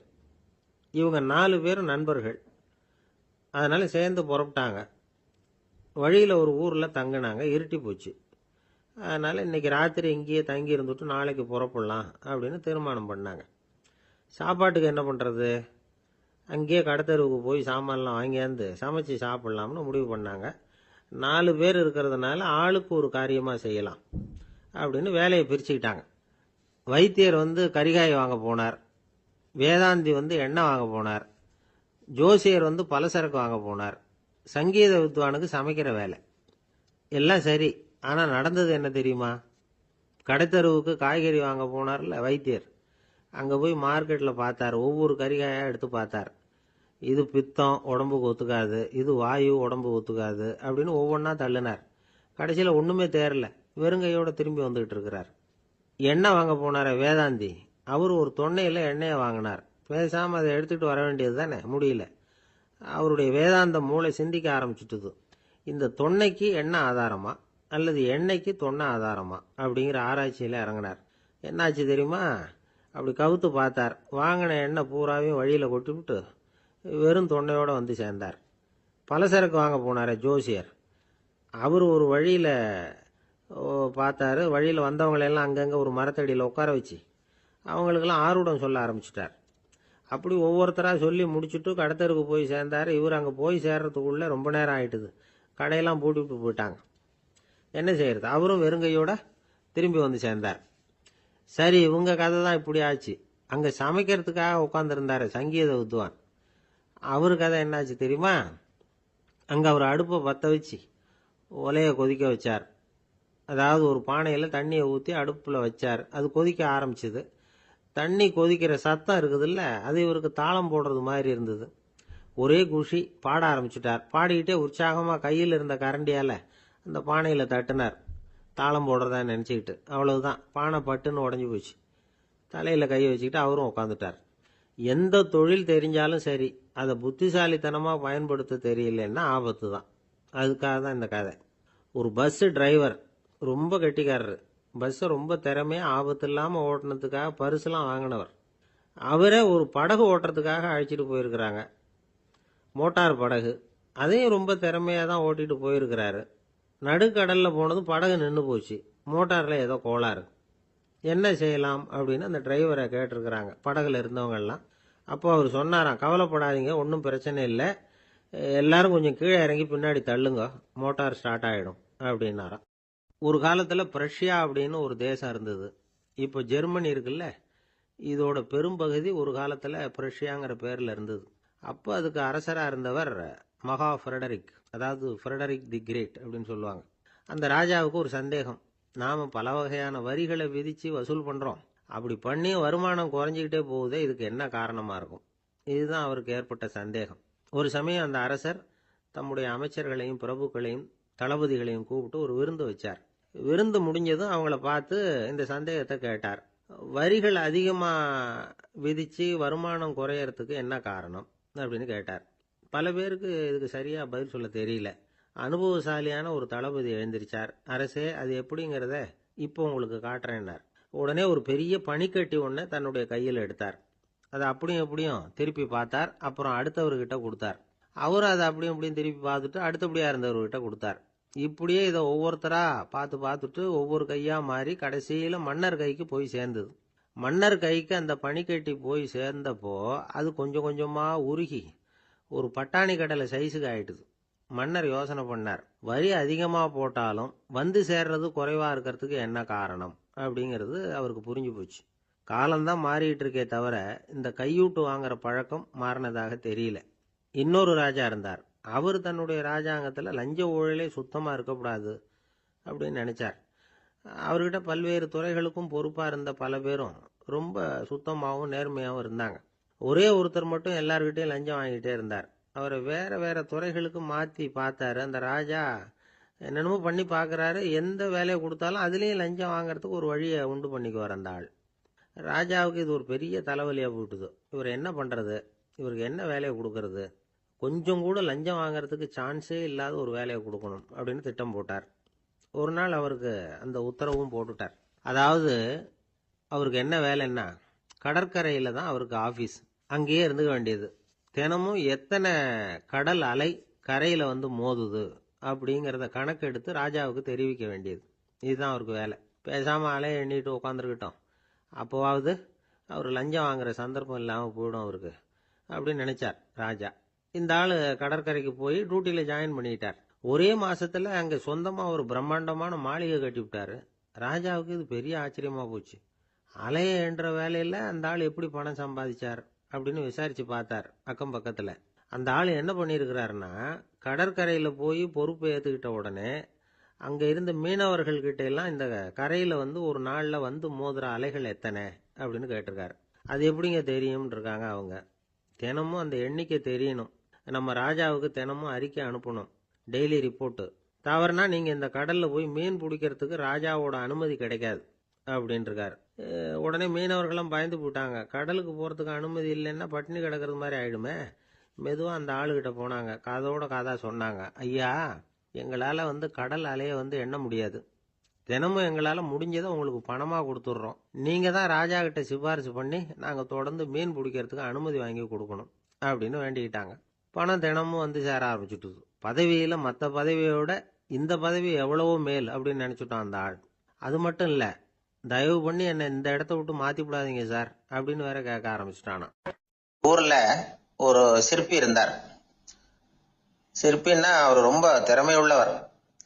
அதாவது எங்கேயாவது ஒரு கல் கிடந்தா போதும், அதை அப்படியே எடுத்துட்டு வருவார். கொஞ்ச நாள் கழிச்சு அவர் இடத்துக்கு போய் பார்த்தா அழகா ஒரு சிற்பம் உட்காந்துருக்கும். இந்த கல்லா கிடந்தது சிற்பமா மாறி இருக்கும். அந்த அளவுக்கு பண்ணிவிடுவார் அப்பேற்பட்ட சிற்பி. எப்படிங்க அவ்வளவு மோசமான ஒரு கல்லுல இருந்து இவ்வளவு அழகா ஒரு சிற்பத்தை உங்களால வடிக்க முடிஞ்சது அப்படின்னு கேட்டா, அது ஒன்றும் பெரிய விஷயம் இல்லைங்க. இந்த சிற்பம் ஏற்கனவே அந்த கல்லுக்குள்ள இருந்தது. இதை சுத்தி இருக்கிற வேண்டாத பகுதிகளை எல்லாம் உளியால கொத்தி எடுத்துவிட்டேன், அவ்வளவுதான் என் வேலை. உடனே உள்ள இருந்த இது வெளியில வந்துட்டுது அப்படிம்பார். அந்த அளவுக்கு திறமைசாலி. ஒரு சின்ன பாறை இல்லைன்னா கருங்கல்ல பார்த்துட்டாருன்னா போறோம், விடமாட்டார். அந்த கல்லோட அமைப்பை கவனிச்சு பார்த்துட்டு இதுக்குள்ள ஒரு வீரன் ஒளிஞ்சிருக்காம்பார். அவர் கண்ணுக்கு அதுக்கு தெரியும். இந்த கல்லுக்குள்ள ஒரு துறவி உட்கார்ந்துருக்காரும்பார். நமக்கெல்லாம் வெறும் கல்லாதான் தெரியும். இந்த கல்லுக்குள்ள ஒரு நடன மங்கை நடனம் ஆடிக்கிட்டு இருக்கா அப்படிம்பார். உடனே அந்த கல்லை கொண்டுகிட்டு வருவார். அவர் சொன்னது மாதிரியே உள்ள இருக்கிற அவங்களையெல்லாம் வெளியில கொண்டுட்டு வந்துருவார். அதாவது வேண்டாத பகுதிகளெல்லாம் கொத்தி எடுத்துருவார். அவர் மொழியில சொல்ல போனா, இந்த சிற்பிக்கு ரொம்ப நாளா மனசுக்குள்ள ஒரு ஆசை. அதாவது உண்மை, தூய்மை, இதுக்கு உதாரணமா இருக்கக்கூடிய புத்தர் சிலைய வடிக்கணும் அப்படிங்கிறது அவரோட ஆசை. ஆனா அந்த ஆசை நிறைவேறாமலே இருந்துகிட்டு வந்தது. அதுக்கு என்ன காரணம்னா, அதுக்கு தகுந்த மாதிரி ஒரு கல்லு கிடைக்கல. கல்லு கிடைச்சா அதை செஞ்சிருவாரு. ரொம்ப காலமா அங்கங்க தேடி அலைஞ்சார். இந்த புத்தர் சிலை வடிக்கிறதுக்கு பொருத்தமா ஒரு கல்லு கிடைக்குமா அப்படின்னு சொல்லி கண்ணுல படுற கல்லையெல்லாம் உத்து உத்து பார்ப்பார். உள்ள புத்தர் இருக்காரான்னு கவனிப்பார். இருக்கிற மாதிரி எதுவும் தெரியல அவர் கண்ணுக்கு. சரி, இதுக்கு என்ன செய்யலாம்னு யோசனை பண்ணார். நேரா ஒரு புத்த மடாலயத்துக்கு போனார். அங்க இருக்கிற ஒரு புத்த துறவியை சந்திச்சார். அவர்கிட்ட விசாரிச்சார், சுவாமி, புத்தரின் தூய்மை ஒளிஞ்சிருக்கிற அந்த கல் எங்க கிடைக்கும் அப்படின்னார். அந்த கல் இருக்கிற இடம் எதுன்னு இன்னமும் உங்களுக்கு தெரியலையா அப்படின்னு கேட்டார் துறவி. இல்லைங்க, அதுக்காகத்தான் அலைஞ்சிக்கிட்டு இருக்கிறேன் அப்படின்னாரு இவரு. சரி, கவலைப்படாதீங்க, ஏன் கூட வாங்க காட்டுறேன் அப்படின்னு அழைச்சிட்டு போனார். எங்க போனார்னா, அந்த மடாலயத்தின் பின்பக்கம் போனாங்க. 2 பேரும் போனாங்க. அங்க போய் பார்த்தா அங்க ஒரு கிணறு இருந்தது.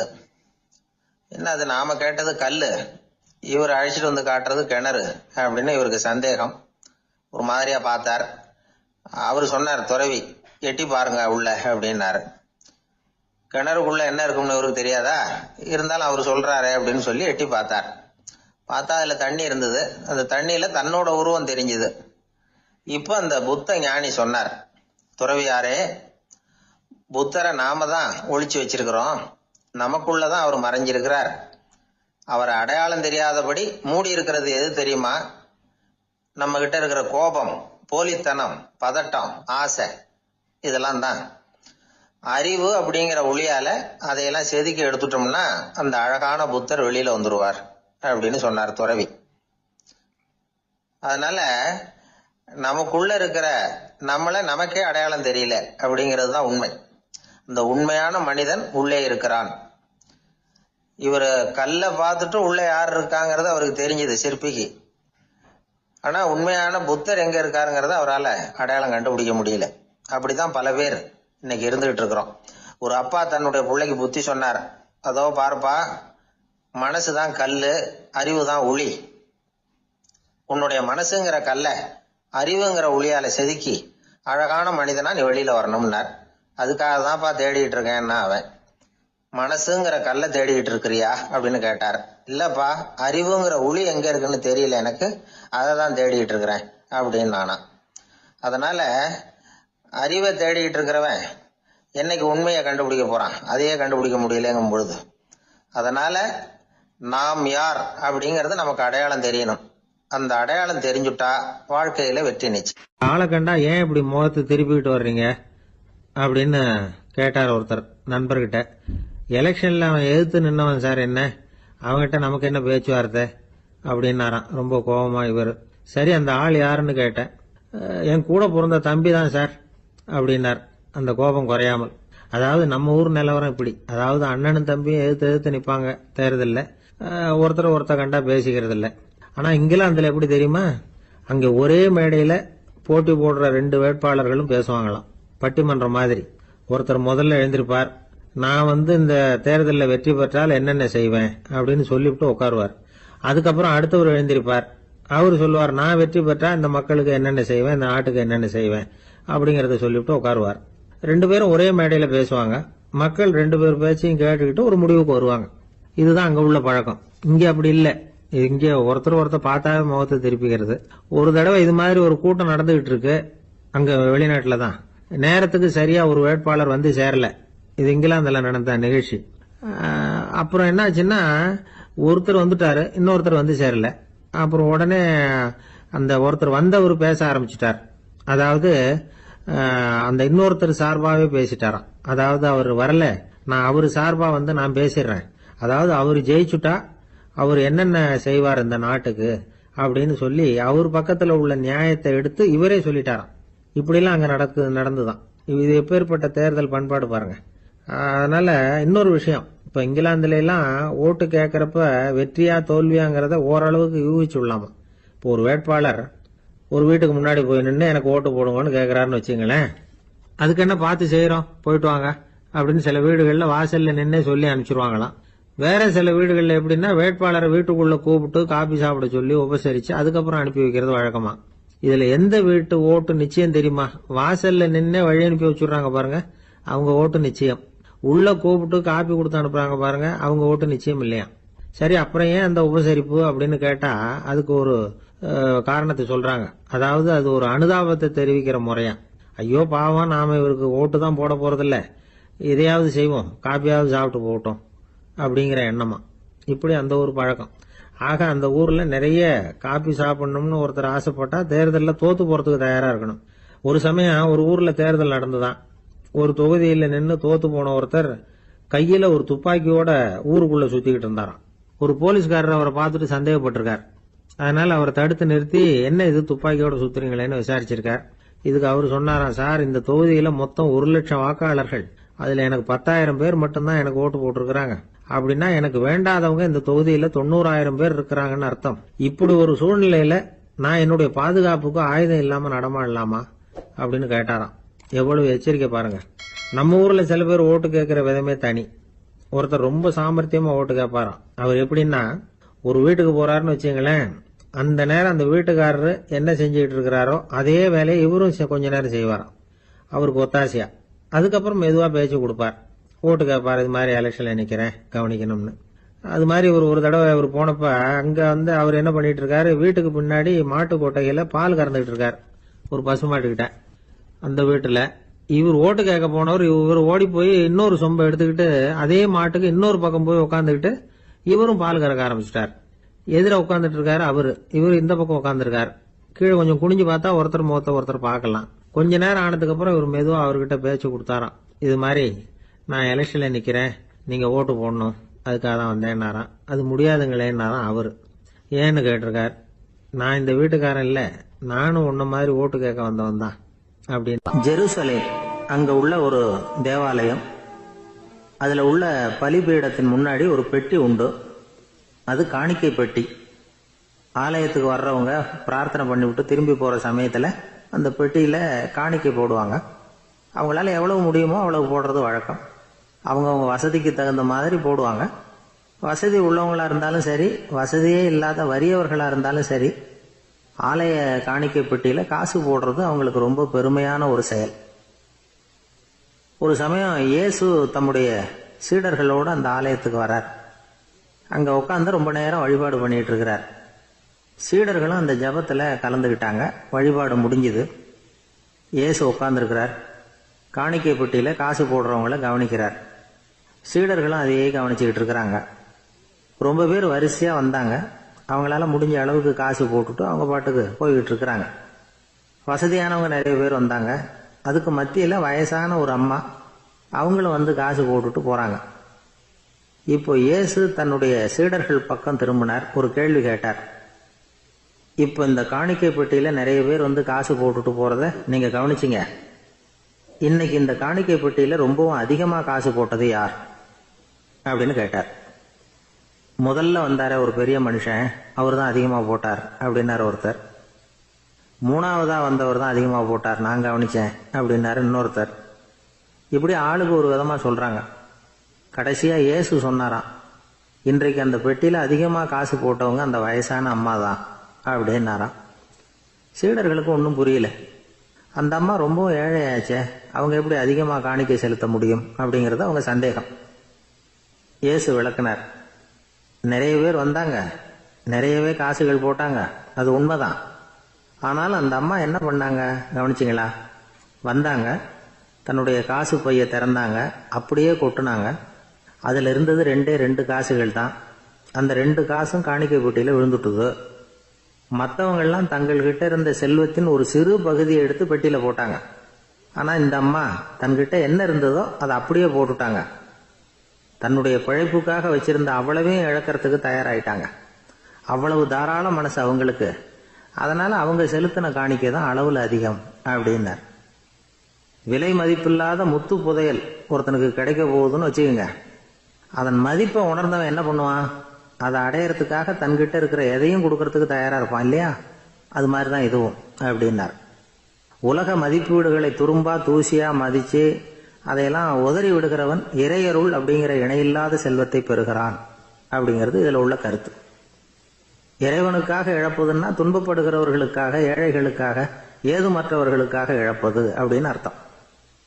உங்கள் அயலானுக்கு நீங்கள் என்ன உதவி செய்தாலும் அதை எனக்கே செய்கிறீர்கள் அப்படின்னு இயேசு சொல்லியிருக்கிறார். அடுத்தவங்களுக்கு உதவணுங்கிற குணம் இன்னைக்கு ரொம்ப குறைஞ்சி போச்சு. ஒருத்தன் வாழைப்பழத்தோல் வழுக்கி கீழே விழுந்துட்டான். பக்கத்தில் இருந்த நண்பன் உடனே அவனை தூக்கிக்கிட்டு போய் ஆஸ்பத்திரியில் சேர்த்துட்டான். அதுக்கப்புறம் சொன்னான், நீ அந்த வாழைப்பழத்தோலில் காலை வைக்க போகிறத முன்னாடியே நான் கவனிச்சுட்டேன் அப்படின்னு நானா. அப்படின்னா அப்போவே நீ எனக்கு உதவி செஞ்சிருக்கலாமே அப்படின்னு நானா அவன். நான் டாக்டருக்கு உதவலாம்னு நினச்சிட்டேன் அப்படின்னா இவன். 14ஆம் பாட்டு. உங்கள் புழக்கடை தோட்டத்து வாவையுள் செங்கடு நீர் வாய் நெகிழ்ந்து ஆம்பல் வாய் கும்பினகான் செங்கல் பொடிக்கூரை வெண்பல் தவத்தவர் தங்கள் தெருக்கோயில் சங்கிடுவான் போதந்தார் எங்களை முன்னம் எழுப்புவான் வாய்பேசும் நங்காய் எழுந்திராய் நாணாதாய் நாவுடையாய் சங்கொடு சக்கரம் ஏந்தும் தடக்கையன் பங்கைய கண்ணானை பாடேலோர் எம்பாவாய். நேற்று முன்னதாக எழுந்து எங்களையெல்லாம் எழுப்புவதாக வாய்கிழியச் சொன்ன பெண்ணே, அதையெல்லாம் மறந்துவிட்டு உறங்குகிறாயே, உனக்கு வெட்கமாக இல்லையா? பேச்சு மட்டும் பிரமாதமாக இருக்கிறதே. உன் வீட்டு புழக்கடை தோட்டத்தில் உள்ள சிறுகுளத்தில் செங்கழுநீர் மலர்கள் பூக்கத் தொடங்கிவிட்டன. ஆம்பல் மலர்கள் வாய்மூடிக் கொள்கின்றன. செங்கற்பொடியாலே காவி நிறமாக்கப்பட்ட ஆடையுடன் தூய்மையான வெள்ள பற்களை கொண்ட துறவிகள் தங்கள் திருக்கோயில்களின் வழிபாட்டிற்காக செல்லுகிறார்கள். விடிந்து விட்டது என்பது இப்போதாவது உனக்கு தெரிகிறதா? சங்கையும் சக்கரத்தையும் ஏந்திய நீண்ட கரங்களை உடைய, தாமரை போன்ற கண்களுடைய திருமாலை பாடுவதற்கு எங்கள் குழுவில் நீயும் வந்து சேர்ந்து கொள் வா என்று அழைக்கிறார்கள். இதில் எழுப்பப்படுகிற பெண் 3 விடிகள் உடையவள். அவளை 3 வார்த்தைகளாலே அழைக்கிறார்கள். நங்காய், நாணாதாய், நாவுடையாய், எல்லாமே ஒரு மோனை. நங்காய் என்ற சொல்லுக்கு என்ன பொருள் என்றால் பூரணமானவள் என்று, முழுமையானவள் என்று பொருள். தமிழிலே நம்பி என்ற சொல் பூரணரை குறிக்கும். அதுபோல் நங்கை என்ற சொல் பூரணமான தன்மையுடைய பெண்ணை குறிக்கும். நீ நங்கை நல்லாள். உங்களை எழுப்புகிறேன் என்றதால் நாவுடையாய், நல்ல நீளமா பேசுகிறாய். ஆனால் எழுப்பாமல் உறங்குவதால் நீ வெட்கங்கெட்டவள், நாணாதாய். நாவுடையாய், நல்ல பேச்சு மட்டும் பேச தெரிந்து வைத்திருக்கிறாய். திருவள்ளுவர் சொல்கிறார், சொல்லுதல் யாருக்கும் எளிய அறியவாம் சொல்லிய வண்ணம் செயல். சொன்ன வண்ணம் செய்வது ரொம்ப கஷ்டம். நான் நாளைக்கு உங்களை வந்து எழுப்புகிறேன் என்று நேற்று சொன்னவள் இன்றைக்கு தூங்கி கொண்டிருக்கிறாள் என்றால் என்ன பொருள்? அதாவது மனிதர்கள் உயர வேண்டும் என்று நினைப்பார்கள், எண்ணம் அவர்களுக்கு தோன்றிவிடும், எல்லாரிடத்திலும் சொல்லிவிடுவார்கள், நிறைவேற்றுவதற்கு கஷ்டப்படுவார்கள். இந்த தமஸ் என்கிற தமோ குணம் இருப்பதாலே மனிதர்கள் முன்னேற முடியாமல் கஷ்டப்படுகிறார்கள். எல்லார்ட்டையும் சொல்லுவார்கள், ஆனால் அவர்கள் பின்பற்ற முடியாதபடி அவர்களுக்கு ஆகிவிடும். இப்படி சொன்ன உடனே அந்த பெண் உள்ளே இருக்கிறவள் பொழுது விடிந்தது என்பதற்கு என்ன அடையாளம் என்று கேட்பாள் அல்லவா? இவர்கள் கொஞ்சம் கோபமாக பேசுகிறார்கள். போ, உன் வீட்டு தோட்டத்தில் போய் பார். பேசுகிற போது தோழிகள் உங்கள் வீடு அப்படின்னு பிரித்தாலே கோபமாக இருக்கிறார்கள்னு பொருள். உங்கள் புழக்கடை தோட்டத்து வாவியுள், போய் பாரு, உங்கள் வீட்டு தோட்டம், அதில் ஒரு குளம் இருக்குது, அந்த குளத்தில் போய் பாரு, என்ன நடந்திருக்குன்னு தெரியும். நீங்கள் பழைய வாழ்க்கை இருக்கு பாருங்கள், வீடுலேயே ஒரு சின்ன குளம் இருக்கும். பின்பக்கம் போனால் பின்னால் அந்த தோட்ட வெளியில் ஒரு சின்ன குளம் இருக்கும், அதில் பூக்கள் பூத்து இருக்கும், மீன்கள் விளையாடி கொண்டு இருக்கும். இன்றைக்கும் கேரளாவில் அது மாதிரி சில வீடுகள் உண்டு, வெஸ்ட் பெங்காலில் அது மாதிரி சில வீடுகள் உண்டு. எதற்காக சொல்ல வரேன், இயற்கையோடு இயைந்த வாழ்வு நம்முடைய வாழ்வு. அந்த இயற்கை வளமிக்க வாழ்வையெல்லாம் இழந்துட்டோம். யாழ்ப்பாணத்தில் உண்டு, ஒவ்வொரு வீட்டையும் பெரிய கிணறு இருக்கும், தோட்டம் இருக்கும், தனி வீடாகத்தான் இருப்பாங்க. உங்கள் புழக்கடை தோட்டத்து வாவியுள், உங்கள் வீட்டு தோட்டத்தில் போய் பாரு. நான் என்ன ஊருக்கெல்லாம் உன்னை வெளிப்படையாக போய் பார்க்க சொல்லுகிறேன்னா, நீ உங்கள் வீட்டிலே போய் பாரு. செங்கழு நீர் வாய் நெகிழ்ந்து ஆம்பல் வாய் கும்பினக்கான். அப்படி குளத்தில் தண்ணீர் தேங்கி இருந்தால் அங்கே எல்லா செடி கொடிகளும் செழிப்பாக இருக்கும். தண்ணீர் விடுவதை விட ஒரு குளம் மாதிரி தண்ணீர் தேங்கி இருந்து அதை சுற்றி செடிகள் இருந்தால் நல்ல வளமாக இருக்கும். அதில் செங்கழு நீர் பூக்கள் இருக்கின்றனவே, அவையெல்லாம் வாய் நெகிழ்ந்து அவை மெல்ல அப்படி மலர தொடங்கி விட்டன. மலருதல், நெகிழ்தல், இழகுதல், தளருதல், இறங்குதல், எத்தனை அழகு இருக்குது. மலர் அப்படியே மெல்ல அப்படி நெகிழ்ந்து கொண்டே வரும். ஆம்பல் மலர் இருக்கிறது, அது என்னன்னா சூரிய உதயம் ஆன உடனே அப்படியே மெல்ல கூம்ப தொடங்கிவிடும். அது இருளிலே மலரும், பகலிலே மூடிக்கொள்ளும். செங்கழு நீர் வாய் நெகிழ்ந்து ஆம்பல் வாய் கும்பினகான். செங்கல் பொடி கூரை வெண்பல் தவத்தவர், அதாவது காவியுடை தரித்த துறவிகள். அவர்கள் துணியை எப்படி காவியாக்குவார்கள்னா, செம்மண் கட்டி இருக்கு இல்லையா, செங்கல் நல்ல கல் மாதிரி, அந்த செம்மண் கட்டி எடுத்து பொடிச்சு அதை தண்ணீரில் கரைத்து அதில் வெள்ளை துணியை முக்கி தான் காவியாக அதை மாற்றுவார்கள். கூரைனா துணின்னு அர்த்தம். பொடியினால் தயாரிக்கப்பட்டது செங்கல் பொடி, சிவந்த செம்மண் கட்டி பொடியினாலே காவி. பழைய காலத்துலேயும் பொங்கலுக்கு முன்பு எல்லார் வீட்லேயும் காவியும் வெள்ளையும் அடிப்பது என்பது ஒரு வழக்கம் உண்டு. காவி மண் அதை சுற்றி வீட்டில் அடித்து வைப்பார்கள். அப்படிப்பட்ட செங்கல் பொடி கூரை வெண்பல் தவத்தவர். இதில் என்ன ஒரு குறிப்பு இருக்குன்னா, அந்த துறவிகளுக்கு பல் விளவிலேன்னு இருக்குன்னு. எதுக்காக இதை சொல்லணும்? பழைய மரபு எப்படின்னு கேட்டால், சமண துறவிகள் பல் விளக்க மாட்டார்கள், அவர்களுடைய பல் அமைப்பு வேறையாக இருக்கும். சைவ வைணவ சன்னியாசிகள் பல் விளக்குவார்கள். அதனால வெண்பல் தவத்தவர், மைல்டு, அந்த வித்தியாசத்தை ரொம்ப அழகாக சட்டிலாக அப்படி சொல்லி கொண்டு போகிற ஒரு அழகு. இதை விட உடல் கூறு பற்றி ஒரு புத்தகம் படித்தேன், அதில் ஒரு குறிப்பு இருக்குது. மனித குல வரலாற்றிலேயே மனிதர்களை ரெண்டாக பிரிக்கிறார்கள், வெள்ளைப்பல் வகையரா மஞ்சள் பகல் வகையரா அப்படின்னு. வேதத்தில், ருக்வேதத்தில் ஒரு ஸ்லோகமே இருக்கிறதா, எங்கள் பல் மஞ்சள் நிறம் அடையாதபடி இருக்கட்டும் அப்படின்னு பிரார்த்தனை செய்வதா ருக்வேதத்தில் ஒரு ஸ்லோகமே இருக்கிறதா. எனவே வெள்ளைப்பல்லுடைய துறவிகள் தங்கள் திருக்கோயில் செங்கிடுவான் போதந்தார். சைவ வைணவ சன்னியாசிகள்னு சொல்லணும், ரொம்ப வலிந்து சில பேர் வைணவ சன்னியாசிகள் மட்டுமே என்று சொல்வார்கள். தங்கள் திருக்கோயிலுங்கிற வார்த்தை தான் நமக்கு அதை நல்ல பிரித்து கொடுக்கும். அவங்கவுங்க கோயிலை திறந்து வைக்கிறதுக்கு போகிறாங்க. தங்கள் திருக்கோயில், தங்களுடைய கோயில். சங்கிடுவான்னு சொன்னால் சாவி போட்டு திறக்கணும், அதுக்கு சங்குன்னு பேர். சாவிக்கு சங்குன்னு பேர். இன்னொரு பொருள் கோயில் திறக்கிற போது சங்கு ஊதுகிற வழக்கமும் உண்டு, மங்கள பொருளாக சங்கு ஊதுகிற வழக்கமும் உண்டு. தங்கள் திருக்கோயில் சங்கிடுவான் போதந்தார், கோயிலை திறப்பதற்காக போய்விட்டார்கள். எங்களை முன்னம் எழுப்புவான் வாய்பேசும் நங்காய் எழுந்திராய் நானாதாய் நாவுடையாய். எங்களை முன்னாடி எழுப்புறேன்னு சொன்னியேம்மா, ஆனால் இப்போ வெட்கம் இல்லாமல் தூங்கி கொண்டிருக்கிறாயே. அப்போது நானாதாய் நாவுடையாய், இந்த நாவுடையாய்ங்கிற சொல்லுக்கு எப்படி பொருள் சொல்வது? அதாவது நாவினுடைய பயனே என்ன என்பதை இளங்கோடிகள் சிலப்பதிகாரத்தில் சொன்னார். பஞ்சவர்க்கு தூது நடந்தானே ஏத்தாத நா என்ன நாவே. வடவரையை மத்தாக்கின்னு ஒரு பாட்டு வரும் இல்லையா, அந்த பாடலில் பஞ்சவர்க்கு தூது நடந்தானே ஏத்தாத நா என்ன நாவே, நாராயணா என்னாத நா என்ன நாவே. சிலப்பதிகாரத்தில் இளங்கோடிகள் சொல்லுகிறார், நாவினுடைய பயனே நாராயணனுடைய நாமத்தை சொல்லுவது என்று. அப்படி எங்களை எழுப்புறேன்னு பேசுறதுக்கு உனக்கு நாக்கு கொடுக்கல, நீ கடவுள் திருநாமம் சொல்லுவதற்கு தான் உனக்கு நாக்கு கொடுத்திருக்கிறார்கள்.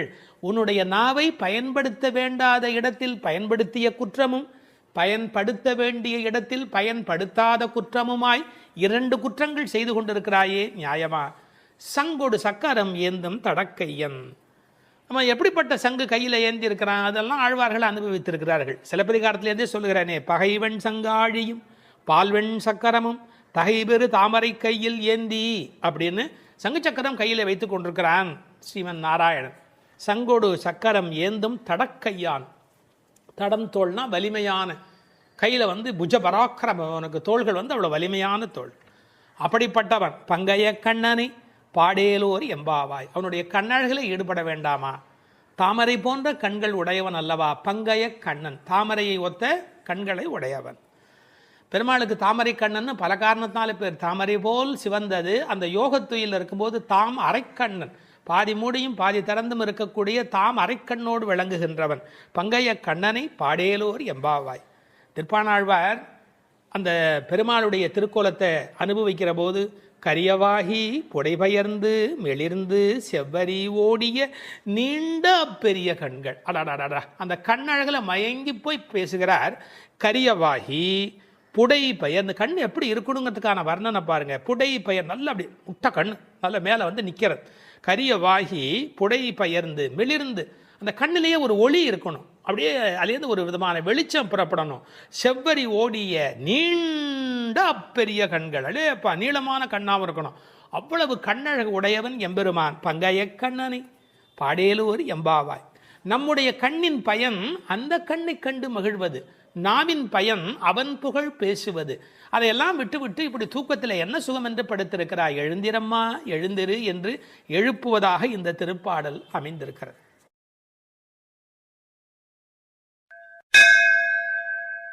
15வது பாடல். முதல் 5 பாடல் பாயிரமாகவும் அடுத்த 10 பாடல்கள் உறங்குவோரை எழுப்புவதாகவும், அந்த உறங்குவோரை எழுப்புவதாக பாடுவதே 10 ஆழ்வார்களை குறிப்பதாகவும் வைணவத்தில் உரை சொல்வது மரபு. இந்த 15வது பாடலில் இளங்கிளியை எழுந்து வா என்று அழைக்கிறாள். எல்லே இளங்கிளியே இன்னம் உறங்குதியோ. இது உரையாடல் பாவத்தில் அமைந்திருக்கிற ஒரு பாடல். எல்லே இளங்கிளியே இன்னம் உறங்குதியோ, சில்லென்று அழையேன் மின்னங்கமீர் போதருகின்றேன். வல்லை உன் கட்டுரைகள் பண்டே உன் வாயறிதும், வல்லீர்கள் நீங்களே நானேதான் ஆயிடுக. ஒல்லை நீ போதாய் உனக்கென்ன வேறுடையை, எல்லோரும் போந்தாரோ போந்தார் போந்து எண்ணிக்கொள். வல்லானை கொன்றானை மாற்றாரை மாற்றழிக்க, வல்லானை மாயனை பாடேலோர் எம்பாவாயே. உரையாடலாக அமைந்திருக்கிற பாடல். இப்பாடலில் எழுப்பப்படுகிற பெண்ணும் சற்று வாய்த்துடுக்கானவள். இவளது தோழிகள் அதனை அறிவார்கள். அதனால் பாடல் முழுவதுமே உரையாடல் அமைப்பிலேயே ஓடிக்கொண்டே இருக்கிறது. எனவே நேரடியாக பாடலை நாம் சிந்திப்போம். எல்லே இளங்கிளியே, உள்ளே உறங்குபவள், வெளியே எழுப்புகிறவர், இருவருக்கும் நடக்கும் உரையாடலில் ஒருவரையொருவர் தாக்கியும் கேலி பேசியும் பிறகு உள்ளுறங்குபவள் பணிந்து போவதுமாக பாடலுடைய அமைப்பு அமைந்திருக்கிறது. இல்லே என்று அழைப்பது பாண்டி நாட்டுக்கு உரிய ஒரு பழக்கம்.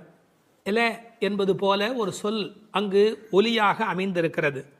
அது இகழ்ச்சி குறிப்பு என்றும் பொருள் சொல்லுகிறார்கள், வியப்பு என்றும் பொருள் சொல்லுகிறார்கள். இவ்வளவு பொழுது பிடிந்துமா தூங்குகிறாய் என்ற வியப்பு அந்த எல்லே என்பதில் அடங்கி இருப்பதாக பொருள் கொள்ளுகிறார்கள். திருநெல்வேலி பக்கத்தில் பாண்டி நாட்டில் ஏட்டி என்று பெண்களை கூப்பிடுகிற ஒரு பழக்கம் உண்டு. இல்லை என்ன இன்னும் தூங்கிட்டு இருக்கிற, எந்திரி, இல்லை இந்த சொல்லினுடைய ஒரு அமைப்பாக இருப்பதற்கும் வாய்ப்பு உண்டு. பாண்டி நாட்டுக்கு உரியவள் ஆண்டாள் நாச்சியார். எல்லே இளங்கிளியே, இளமையான கிளி. கிளிக்கும் ஆண்டாளுக்கும் உள்ள தொடர்பு இந்த உலகமறிந்த ஒரு பெரிய விஷயம். இல்லை என்ன பொருள் என்று கேட்டால், இங்கே தூங்கி கொண்டு இருக்கிறாளே அவள் முழிச்சுட்டா. முதல் வீட்டிலே இவர்கள் பாடிய பாடலை கேட்டுவிட்டு அதை பாடிக்கொண்டு இருக்கிறார். அவள் மகா ரசிகை. அந்த முதல் வீட்டில் என்ன பாடினார்களோ அந்த பாடலை வேற இப்போது இனிமையாக பாடிக்கொண்டிருக்கிறார். அப்போ இவர்களுக்கு எவ்வளவு கோபம் வரும். அந்த இளங்கிளி என்ற வார்த்தையினாலே அவள் கிளி எப்படி மிழற்றுமோ அப்படி அந்த பாடலை சொல்லி கொண்டிருக்கிறாள் என்று ஒரு அர்த்தம் பண்ணுகிறார்கள். நீயும் கிளியும் சமம் என்று சொன்னாலும் கிளி போன்ற குரல் என்பதாலே கிளி சமமாகிடும். ஆனால் உன் இளமைக்கு கிளி ஈடாகாது. இளங்கிளியே இன்னும் உறங்குதியோ. அது என்ன இன்னும்? உனக்கு தான் விழுந்து காதல் விழுந்து எழுந்து விட்டாயே, அப்புறம் என்ன மறுபடியும் படுத்துக்கொண்டே இருக்கிறது? இன்னும் உறங்குதியோ. உடனே உள்ள இருக்கிறவள் சொன்னாள், சில் என்று அழையேன் மின். என்னடி சில்லுன்னு கூப்பிடுறீங்க, சிலுகு சிலுகு என்று உரை எழுதுவார்கள். அதாவது எலும்பை பனி குளிர் தொலைக்கும், அப்படியே ஊசி குத்துற மாதிரி எலும்பை தொலைக்கும். அது மாதிரி உங்கள் சொல் என் எலும்பை தொலைக்கிறது. எப்படி சிலீர் என்று பனி போய் எலும்பை தொலைக்குமோ அப்படி உங்கள் வார்த்தை என்னை தொலைக்கிறது. சில்லென்று அழையேன் மின், என்ன அப்படி கூப்பிடாதீர்கள் என்று சொல்லுகிறார். நங்கைமீர். நங்கைமீர் என்றால் பூரணமான தன்மை உடையவர்கள், நீங்களெல்லாம் பூரணர்கள். அப்படி இருக்கிற நீங்கள் என்ன போய் இப்படியெல்லாம் சொல்லலாமா? இந்த வார்த்தையை கேட்டு என்னால் எப்படி சகித்து கொள்ள முடியும்? என்னால் முடியாது என்று. இவர்கள் என்ன சொல்லுகிறார்கள், நீ கிருஷ்ணனை அனுபவித்து கொண்டு படுத்திருக்கிறாய். அவ என்ன நினைக்கிறா, அந்த கிருஷ்ணானுபவத்தில் இவர்கள் அழைப்பதே இடையூறாயிற்றுன்னு நினைக்கிறாளோ என்று ஒரு பொருள் சொல்வார். அதுக்கு நீங்கள் யாரும் நினைத்து பார்க்க முடியாத ஒரு உரை வைணவத்தில் ஒரு அற்புதம். பெருமாள் கோயிலில் போய் உட்கார்ந்துருக்கிறோம், ஒரு நல்ல காலட்சேபம் கேட்டுக்கொண்டிருக்கிறோம். அருமையாக ஒரு மனிதர் பாசுரத்துக்கு வியாக்கியானம் சொல்லி கொண்டிருக்கிறார். அப்போது அந்த கோயிலுக்கு உள்ளே இருந்து பலிமூர்த்தி அது வெளியில் டம் டம் டம் என்று ஒலி எழுப்பு கொண்டு வந்தால், இங்கே நல்ல காலட்சேபம் கேட்பதற்கு அந்த பெருமாள் எழுந்தருளுவதே கொஞ்சம் லேசாக ஒரு ஒரு ஒரு அசௌகரியமாக தெரியாதா? இது என்னுடைய வார்த்தை அல்ல. திருவரங்கத்தில் சந்திர புஷ்கரிணி கரையில் திருப்புன்னை மரத்தின் கீழே பெரியோர்கள் பலர் கூடி திருவாய்மொழி அர்த்தானுசந்தானம், அர்த்தத்தை அனுசந்தானம் பண்ணி கொண்டிருக்கிறது. அர்த்தானுசந்தானம் பண்ணி கொண்டிருக்கிற போது பலி சாதிக்க செல்வர் எழுந்தருளியது, அந்த மூர்த்தி எழுந்தருளியது அவர்களுக்கு அசகியமாக இருந்தது. அதாவது ரசிக்க முடியாததாக இருக்கிறது, அதை ஏற்றுக்கொள்ள முடியாததாக இருக்கிறது. உற்சவ மூர்த்திகளில் ஒருவர் எழுந்து வருகிறார், இந்த காலட்சேபம் கேட்டுக்கொண்டிருக்கிற போது அதுவே அசௌகரியமாக அவர்களுக்கு தெரிகிறது. கொஞ்சம் யோசிச்சு பாருங்க. அது மாதிரி இவள் அனுபவித்துக் கொண்டிருக்கிறாள் கண்ணனை. இவங்க வாசல்லேருந்து கூப்பிடுறது அனுபவத்துக்கு தான் கூப்பிடுகிறார்கள், ஆனால் அதுவே ஒரு மாதிரி சில்லுன்னு கூப்பிடுற மாதிரி இருக்கிறதா. இவர்கள் பேச்சு கிருஷ்ணனை மனத்தால் அனுபவிக்கும் சுகத்திற்கு இடையூறு ஆயிற்று. அதனால் அவர் சொன்னான், நங்கை மீர் பூரணமான நீங்கள் என்னை இப்படி அழைக்காதீர்கள். போதருகின்றேன், வந்து விட்டேன், வர்றேன் வர்றேன், இதை வந்துடுறேன் அப்படின்னு. சில பேர் வர்றேன் வர்றேன்னு சொல்வார்களே ஒழிய சொல்லியே காலத்தை ஓட்டி கொண்டிருப்பார்கள், வரமாட்டார். கண்ணனை யசோதை அழைக்கிறா, போதர் கண்டாய் இங்கு போதர் கண்டாய், போதரேன் என்னாதே போதர் கண்டாய். இந்த வர்றேன் வர்றேன்னு சொல்லி டயத்தை எடுத்துக்காதே. போதர் கண்டாய் இங்கு போதர் கண்டாய், போதரேன் என்னாதே போதர் கண்டாய். பெரியாழ்வார் திருமொழியில் வருகிறது. சில பேர் வீட்டில் புறப்படும் போது மனைவியை கிளம்பலையா வரலையா அப்படின்னு கேட்பார்கள். அந்த அம்மா ஒரு பதில் சொல்வார்கள், 5 நிமிஷத்தில் வர்றேன்னு அரை மணி நேரமாக சொல்கிறேனே உங்களுக்கு புரியலையாம்பாங்க. 5 நிமிஷத்தில் வர்றேன்னு அரை மணி நேரமாக சொல்கிறேனே உங்களுக்கு புரியலையா அப்படின்னு. அது மாதிரி வர்றேன் வர்றேன்னு சொல்லியே காலத்தை கடத்தி கொண்டிருக்கிறாள். போதருகின்றேன். உடனே வெளியில் இருக்கிறவங்களாம் சொன்னாங்க, வல்லை உன் கட்டுரைகள் பண்டே உன் வாயறிதும், நீ வாயாடி, எங்களுக்கு தெரியாதா உன்னை பற்றி, நீ என்ன பேச்சு பேசுவேன், இட்டுக்கட்டி பேசுறது ரொம்ப கெட்டிக்காரி. அதாவது நடக்காது நடந்ததா சொல்கிற மாதிரி வர்றேன் வர்றேன்னு சொல்கிறிய ஒழி நீ கிளம்ப மாட்டேங்கிற. கட்டுரைகள், கட்டி உரைத்தல் கட்டுரை, வல்லை உன் கட்டுரைகள், அதில் நீ ரொம்ப கெட்டிக்காரி, வாயாடி இட்டுக்கட்டி சொல்கிறதுல ரொம்ப கெட்டிக்காரி. பண்டே உன் வாய் அறிதம், உன் வாய் என்னன்னு எங்களுக்கு அப்போவே தெரியும், முன்னமே உன் வாயை தெரியும். இப்போ உள்ளே இருந்த பெண்ணுக்கு அழுக வந்து கொடுத்து, தன்னை வெளியில் இருக்கிறவங்களாம் இப்படி பேசினார்கள். ஒன்று வல்லீர்கள் நீங்களே, என்ன வாயாடின்னு சொல்லாதீங்கடி, நீங்கள் தான் வாயாடிங்க, வல்லீர்கள் நீங்களே. இப்போது வெளியில் இருப்பவர்களுக்கும் உள்ளே இருப்பவர்களுக்கும் இடையில அந்த மோதல் வெடிக்கிறது. ஆனால் உள்ளே இருக்கிற பெண் பாருங்க, முதல்ல ஒரு வார்த்தை சொல்லிட்டா, என்ன வாயாடின்னு சொல்கிறீங்க, நீங்கள்லாம் தான் வாயாடி அப்படின்னு கோவத்தில் பேசினவ ஒரு செகண்டுக்குள்ளே தன்னை பற்றி யோசிச்சுட்டு நானே தான் ஆகிடுகிறேன். ஆஹா, இதுதான் ஸ்ரீ வைஷ்ணவ லட்சணம் என்று சொல்வார்கள். அதனால தான் அழகிய மணவாள பெருமாள் நாயனார் திருப்பாவை ஆகிறது இப்பாட்டு இரே என்று எழுதி வைத்தார். அது ஏன் இந்த பாட்டுக்கு அவ்வளோ சிறப்பு? ஸ்ரீ வைஷ்ணவர்கள் தவறு இன்னொருவருடையதாக இருந்தாலும் கூட பண்பு நலன் கருதி அது என் தப்பாவே இருந்துட்டு போட்டோம் அப்படின்னு பரதாழ்வானை போல ஒப்புக்கொள்கிற பண்பு இருக்கணுமா. வல்லீர்கள் நீங்களே, நீங்க தான் வாயாடின்னு வெளியில் இருக்கிறவங்கள பார்த்து சொன்னவ நானே தான் ஆயிடுக, நான் தான் அந்த வாயாடியா இருந்துட்டு போறேன், என்ன விடுங்கடி, நானே தான் ஆயிடுக அப்படின்னு. இதை எப்படி அனுபவிப்பார்கள்? இதை விளக்குவதற்காகவே ஆண்டாள் உரையாடல் பாணியிலே இந்த பாடலை எழுதுகிறார். ஏன் இதை வெறுமனை நீதி போதனை மாதிரி பாகவதர்கள் அடங்கி இருக்க வேண்டும்னு சொல்லக்கூடாதா அப்படின்னா, இந்த உரையாடல் இருக்கிற போது அதில் கிடைக்கக்கூடிய அந்த ஒரு சுகம் இருக்கு இல்லையா, ஏன் அனுஷ்டான ரூபமாக அது கிடைக்கும், உபதேச ரூபமாக இல்லாமல், யாரோ அறிவுரை சொல்லுகிற உபதேசமாக இல்லாமல் பின்பற்றுதல் என்கிற அனுஷ்டான ரூபமாக கிடைப்பதற்காக உரையாடல் பாணியில் இதை ஆண்டாள் நாச்சியார் கொண்டு போகிறாள். சரி, இப்போ அடுத்த கேள்வி கேட்டார்கள், வெளியில் நிற்கிறவங்கலாம் அப்போ பக்தியோட ஆமாமா நாங்கள் தான் வாயாடின்னு ஒத்துக்கக்கூடாதா? அப்போ ஒத்துக்கிட்ட பிறகாவது மன்னிப்பு கேட்கக்கூடாதா? அப்போ வெளியில் இருக்கிறவங்களுக்கெல்லாம் ஸ்ரீ வைஷ்ணவ லட்சணம் இருக்க வேண்டாமா? அப்படி வியாக்கியானத்தில் ஒரு வரி எழுதினார்கள், உலகத்தில் உத்தம அதிகாரிகள் பல பேர் கிடைப்பது அரிது, 1-2 பேர் தான் கிடைப்பாங்க. சரி, தவறை ஒத்துக்கிறதுலேயே எத்தனை வகை? முதல் விஷயம், செய்த தவறை ஒப்புக்கொள்ள மறுப்பார்கள், இது முதல் வகை. 2, சிரமப்பட்டு ஒப்புக்கொள்வார்கள், ரொம்ப கஷ்டப்பட்டு இது தப்புங்கிறத ஒத்துக்கொள்வார்கள். 3, முதல்ல சொன்னதுக்கெல்லாம் பிறகு மறுக்காமல் அதை ஒப்புக்கொண்டு விடுவார்கள். அப்புறம் இதெல்லாம் தப்பு செஞ்சவங்க ஒத்துக்கிறது, தப்பே செய்யவில்லை அவங்க ஒத்துக்கிறது கஷ்டப்படுவாங்களா இல்லையா? நான் தான் செய்யலையே, நான் ஏன் ஒத்துக்கணும் அப்படின்னு கேட்பாங்க இல்லையா? செய்யாத ஒன்றை ஒப்புக்கொள்வது என்பது மிக மிக மிக உயர்ந்த ஒரு பெரிய உயர்ந்த நிலை. இதை இந்த பெண் ஏற்றுக்கொள்கிறாள், நானே தான் ஆயிடுக அப்படின்னு. இதுக்கு வியாக்கியானம் பண்ணும்போது சொல்வார்கள், இப்போது ஒரு உபன்யாசம் ஆரம்பிக்கிற ஒருவர் ரொம்ப பணிவா, அடியேன் அறிவு குறைந்தவன்னு சொல்லி பணிவாக ஆரம்பிப்பார். கீழேந்து ஒருத்தர் எழுந்துச்சு, ஆமாம் சுவாமி உமக்கு அறிவு கம்மின்னு மட்டும் சொல்லி பார்க்கட்டுமே, கேட்கிறவருடைய கோபம் எங்கே போய் நிற்கும்? அதாவது உபதேச அளவில் இருக்கக்கூடாது, அனுஷ்டான ரூபத்தில் இருக்க வேண்டும் என்பதற்கு உள்ள இருக்கிற பெண் அடையாளம். அதனால் இந்த பாடல் தான் ஸ்ரீ வைஷ்ணவ லட்சணம் என்று எழுதுவார்கள். அப்புறம் உடனே வாசல் இருக்கிறவங்க ஆரம்பிச்சாங்க, ஒல்லை நீ போதாய் உனக்கென்ன வேறுடை. இப்போ மறுபடியும் சீன்றாங்க. அவள் பணிஞ்சு போனதுக்கு அப்புறமும் உள்ள இருக்கிறவள் பணிந்த பிறகும் கூட, என்ன வெறும் வாய்ப்பேச்சா, வா வெளியில வா, உனக்கென்ன வேறுடைய, நீ என்ன தனியாக அனுபவிக்கிறியா அப்படின்னு. எதுக்காக மறுபடியும் சீன்றாங்க? அவள் தான் பணிஞ்சு போயிட்டாளே அப்படின்னு. இவன் நிஜமாவே பணிஞ்சுட்டாளா இல்லையா அப்படிங்கிறத பார்க்கறதுக்காக அவன் நிஜமாவே பணிஞ்சுட்டான். அதில் தோற்று போகிறா பாருங்க. ஒரு வார்த்தை எழுதுவார்கள், தோற்றவர்கள் வென்றார்கள் என்று பொருள். சாரி அப்படின்னு சொல்றது உதட்டிலேருந்து வரக்கூடாது, உள்ளத்திலேருந்து வரணும். அப்படி ஒல்லை நீ போதாய் உனக்கென்ன வேறுடைமை என்று கேட்டபோது கூட என்ன கேட்டா, எல்லாரும் வந்தாரோ, எல்லாரும் போந்தாரோ, எல்லாரும் வந்துட்டாங்களா அப்படின்னு. ஏன் எல்லாருமா சேர்ந்து போகிற சம்பந்தம் ரொம்ப முக்கியம். இதுக்கு ஒரு உதாரணம் எழுதுவார்கள். கூரத்தாழ்வான் ஸ்ரீரங்கத்துக்கு போகிறார், பார்வை இழந்ததுக்கு பிறகு அங்கே வாசலில் இருக்கிறவன் சொல்கிறான், ராமானுஜரோடு சம்பந்தப்பட்டவர்கள் உள்ளே போக முடியாது, நீர் போகக்கூடாது அப்படின்னு. அப்போ இன்னொரு காவலன் சொன்னான்னா, நீர் நல்லவர், ரோதிகள் இல்லாதவர், பரவாயில்ல நீர் போய் பெருமாளை தரிசனம் பண்ணும் அப்படின்னு.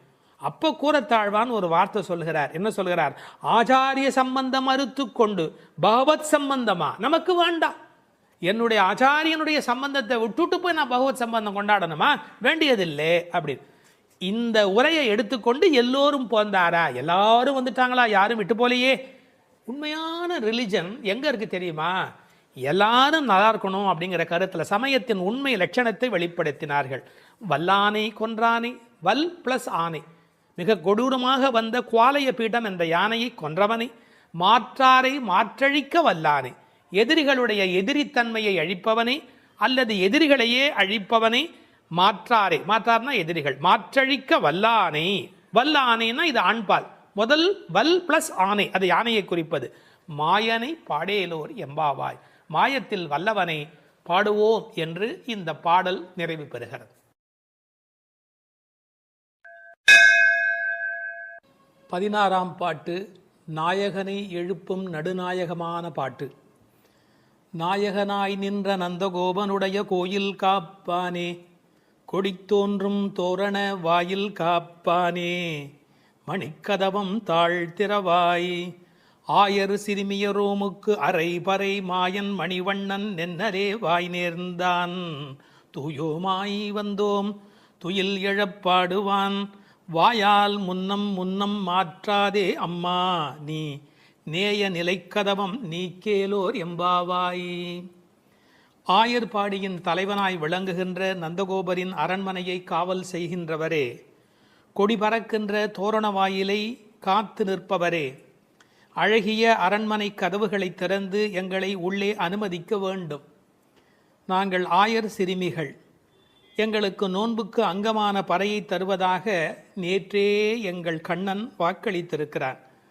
அதனை பெறுவதற்கு என்றே தூய்மையாக அவனுக்கு பள்ளி எழுச்சி பாடுவதற்காக நாங்கள் வந்திருக்கிறோம். உன் வாயினால் மறுத்து சொல்லிவிடாதே. நிலையுடன் பொருந்தி இருக்கின்ற கதவை உன் கைகளால் திறந்து வழிபட வேண்டும்.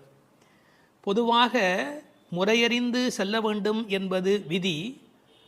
பெரிய பதவியில் இருப்பவர்களை நெருங்க வேண்டுமென்றால் அவர்களது அணுக்கத் தொண்டர்களை முதலில் நெருங்கி அவர்கள் மூலம் நெருங்குவதே நல்லது என்கிற அபிப்பிராயத்தில் நாயகனாய் நின்ற நந்தகோபனுடைய கோயில் காப்பானே என்று அவனிடத்தில் வேண்டுகிறார்கள் இந்த பிள்ளைகள்.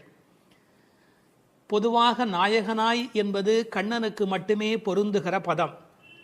என்றாலும் கண்ணனுடைய தகப்பனார் என்பதனாலே இவருக்கும் அந்த மரியாதை பொருந்திற்று.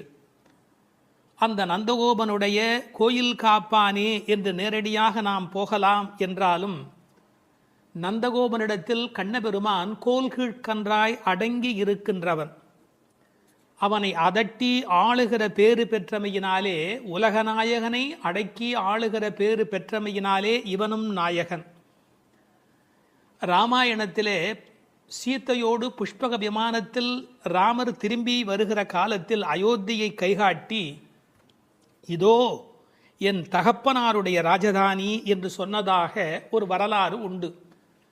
தன்னுடைய நாடு என்பதை காட்டிலும் தன்னுடைய தகப்பனாருடைய நாடு என்று சொல்வதிலே ராமபிரான் எப்படி உகக்கிறானோ, அப்படி கண்ணனும் தன்னுடைய தகப்பனாகிய நந்தகோபனை கொண்டாடினால் உகப்பான் என்பதற்காக நந்தகோபனை கொண்டாடுகிறார்கள். கோயிலுக்குள் போகிற போது கூட ஜெய விஜயர்கள், க்ஷேத்திர பாலர்கள் இவர்களையெல்லாம் வணங்கிவிட்டு செல்வதாகத்தான் மரபு. இந்த பாடலிலே ஒரு நுட்பத்தை கவனிக்க வேண்டும். நீராட நீராட என்று பெண்களை எழுப்பியவர்கள் நீராடுவதற்கு யமுனைக்கோ பொய்கைக்கோ போகவில்லை.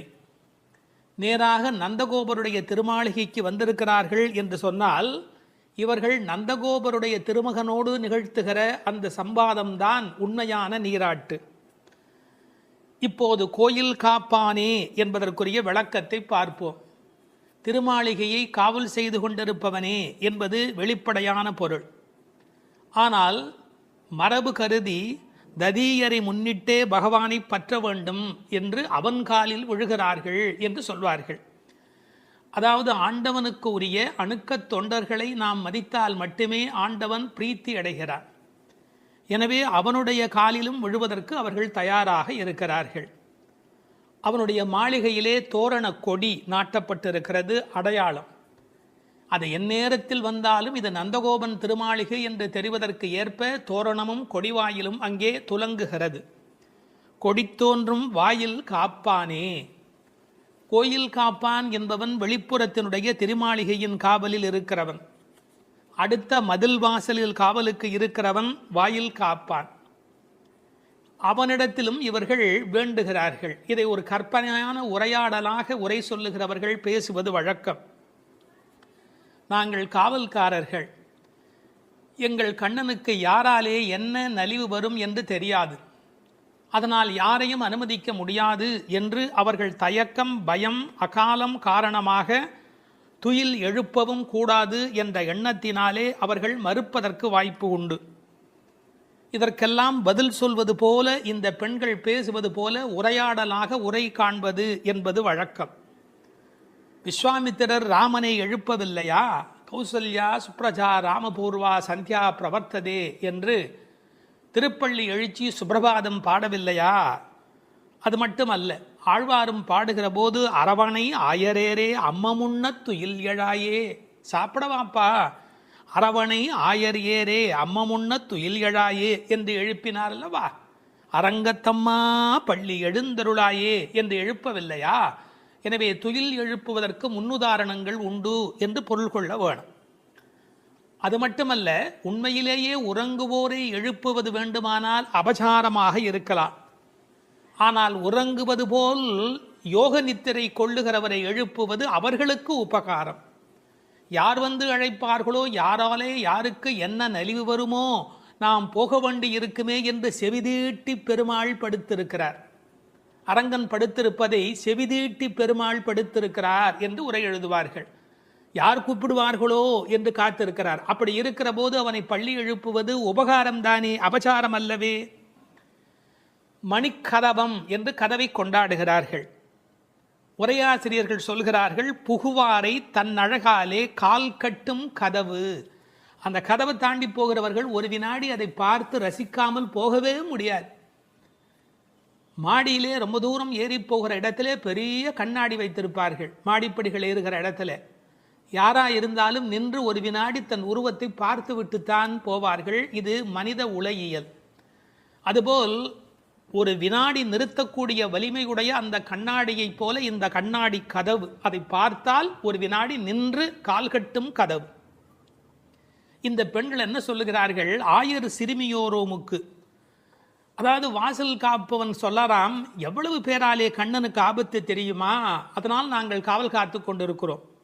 ராமனுக்கு சூர்பனகினாலே ஆபத்து வந்தது, கிருஷ்ணனுக்கு பூதனையினாலே ஆபத்து வந்தது. இந்த பெண்கள் சொல்லுகிறார்களாம், நாங்கள் என்ன சூர்பனகையா, பூதனையா? ஆயர் சிறுமி, வெரி இன்னசென்ட் கேர்ள்ஸ், எந்த விதமான சூதுவாதம் தெரியாத ஆயர்குல பெண்கள், நாங்கள் சிறுமியர். இதில் ஒரு பெரிய ஆச்சரியம், இந்த பெண்கள் ஏன் ஒருவரை ஒருவர் எழுப்பிக் கொண்டு இப்போது வந்தார்கள் என்பதை நாம் புரிந்து கொள்ள வேண்டும். உரையாடுவதற்கு தயக்கமும் மயக்கமும் மிக்கவர்கள் கூட கூட்டமாக வந்து விட்டால் துணிவும் வீரமும் தானாகவே தோன்றிவிடும். அது மட்டுமல்ல, இன்றும் உலகியலில் தனி மனிதர்களை காவலர்கள் அலட்சியமாக கையாளுவது என்பது பழக்கம். ஆனால் கூட்டமாக வருகிறார்கள் என்றால் காவலர்கள் அடங்கி போய் விடுவார்களே ஒழிய அலட்சியமாக கையாள மாட்டார்கள். எனவே இந்த சிறுமியர்கள் ஒரு கூட்டமாக வந்திருக்கிறோம் என்பதை ஆயர் சிறுமியோருமுக்கு என்று அவர்கள் விளக்குகிறார்கள். நாங்கள் ஒரு பெரிய கூட்டம், ஞாபகம் இருக்கட்டும். அரை பறை, விளையாட்டாக அடிக்கின்ற அந்த பறை என்ற தோல் கருவி. மாயன் மணிவண்ணன், மாயையிலே வல்லவன், மிகச்சிறந்த வியக்கத்தக்க காரியங்களை செய்கின்ற வல்லமையுடையவன். மணிவண்ணன், ரத்தினம் போலே மாணிக்கக்கல் போலே ஒளி வீசுகிறவன், நீலமேக சியாமள வண்ணன். அந்த அற்புதமான மாயன் மணிவண்ணன் நென்னலே வாய் நேர்ந்தார். அந்த ஏகாரம் ரொம்ப வலிமையானது, நேத்திக்கே சொல்லிட்டான்ப்பா, அதை முன்னரே பண்ணி கொடுத்த சத்யபிரமாத் ஆல்ரெடி ப்ராமிஸ்ட். நென்னலே வாய் நேர்ந்தார். அவன் சொன்னான், சொன்ன சொல்லை அவன் காப்பாற்றுவதற்கு நீ துணை நிற்க வேண்டாமா? தூயோமாய் வந்தோம் துயில் எழப்பாடுவான். என்ன தூய்மையாக வந்ததுகள்? இந்த பெண்கள் குளிக்கலே, அப்புறம் எப்படி தூய்மை என்று சொல்ல முடியும்? வெளியிலே இருக்கிற அழுக்கை விட உள்ளே இருக்கிற அழுக்கை இல்லாமல் இருப்பதுதான் தூய்மை. திருவள்ளுவர் எழுதுகிறார், புறம் தூய்மை நீரால் அமையும், ஆனால் அகம் தூய்மை வாய்மையால் காணப்படும் என்று எழுதினார். எனவே புறத்தூய்மை என்பது கூட முக்கியம் அல்ல, அகத்தூய்மை என்பதுதான் முக்கியம். இவர்கள் உள்ளத்தில் தூய்மை உடையவர்கள். எனவே தூயோமாய் வந்தோம், துயில் எழப்பாடுவான். இந்த இடம்தான் மிக முக்கியம். கண்ணனை துயில் எழுப்புவதற்காக நாங்கள் இங்கே வந்திருக்கிறோம் என்று அவர்கள் சொல்கிறார்கள். கடவுள் எங்கேயோ இருக்கிறாரா? அவரை எழுப்புவதற்கு நமக்குள்ளே தான் இருக்கிறார். ஆனால் பல பேர் தனக்குள்ளே இருக்கிற கடவுளை எழுப்பாததால் தான் பாவத்தில் சிக்கிக் கொள்கிறார்கள்.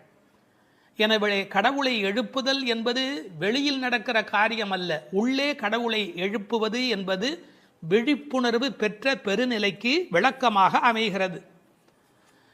இப்போது வாயில் காப்பவனை பார்த்து சொல்லுகிறார்கள், அப்பா நீ அபசகனமாக ஏதாவது சொல்லிவிடாதே, வாயால் முன்னம் மாற்றாதே, முதலில் அபசகனமாக மறுத்து விடாதே. அவர்களது பரபரப்பு, விரைவு, பதற்றம் எல்லாமே இந்த வரியில் வெளிப்படுகிறது. அம்மா நீ, அம்மா என்பது இந்த இடத்தில் அசைச்சொல்லாக இலக்கணத்தில் அமைந்திருக்கிறது. ஆனால் அம்மா என்று இவர்கள் தயவு வேண்டி சொல்லியதாகவும் பொருள் கொள்ளலாம். சரி திறந்து கொண்டு போங்கள் என்ற இரக்கத்தோடு அவன் சொல்ல, கதவு இறுக்கமாக இருக்கிறது, உன்னை விட இறுக்கமாக இருக்கிறது என்று அடுத்த வரியிலே சொல்லப் போகிறார்கள். ஏனென்றால் இந்த ஆயர்பாடியிலே இருக்கிறவர்கள் கண்ணனுடைய பாதுகாப்பு கருதி அப்படி ஒரு இறுக்கமான கதவு, பொதுவாக 2 கதவுகள் சாத்தும்படியாக பெரிய இடங்களில் கோட்டை கதவு, கோயில் கதவு இதையெல்லாம் அமைப்பார்கள். அது 2ம் அப்படியே பொருந்தி இருக்க வேண்டும். நேய நிலைக்கதவம் 2 பொருத்தமாக இருக்கணும். கதவுக்குள்ள ஓட்டை இருந்தால் பனி, குளிர், பூச்சிகள் எது வேணாலும் உள்ள வரும். எனவே அந்த கதவு எப்படி நெருங்கி இருக்கிறது என்பதை நேய நிலைக்கதவம், கண்ணனை பாதுகாப்பதில் அன்பு காட்டுகிற நிலைக்கதவம் என்று பொருள் கொள்ளலாம். அகருணையான கதவு கூட இத்தனை அன்போடு இருக்கிறது என்று சொன்னால் நாங்களும் நீங்களும் நேயம் மிக்கவர் தானே என்று அந்த வாயில் காப்பவனை பார்த்து சொன்னதாக பொருள். இந்த கதவு தடைப்பட்டு இருக்கிறது என்பதற்கு என்ன பொருள்? எங்களால் திறக்க முடியவில்லை, நீ திறந்து விடு என்று சின்ன பிள்ளைகள் சொல்லுகிறார்கள். நீக்கேலோர் எம்பாவாய். நாம் இறைவனை அடைவதற்கு எத்தனையோ கதவுகள் தடையாக இருக்கின்றன. இந்த கதவுகளை திறப்பது என்பது பெரிய வேலை.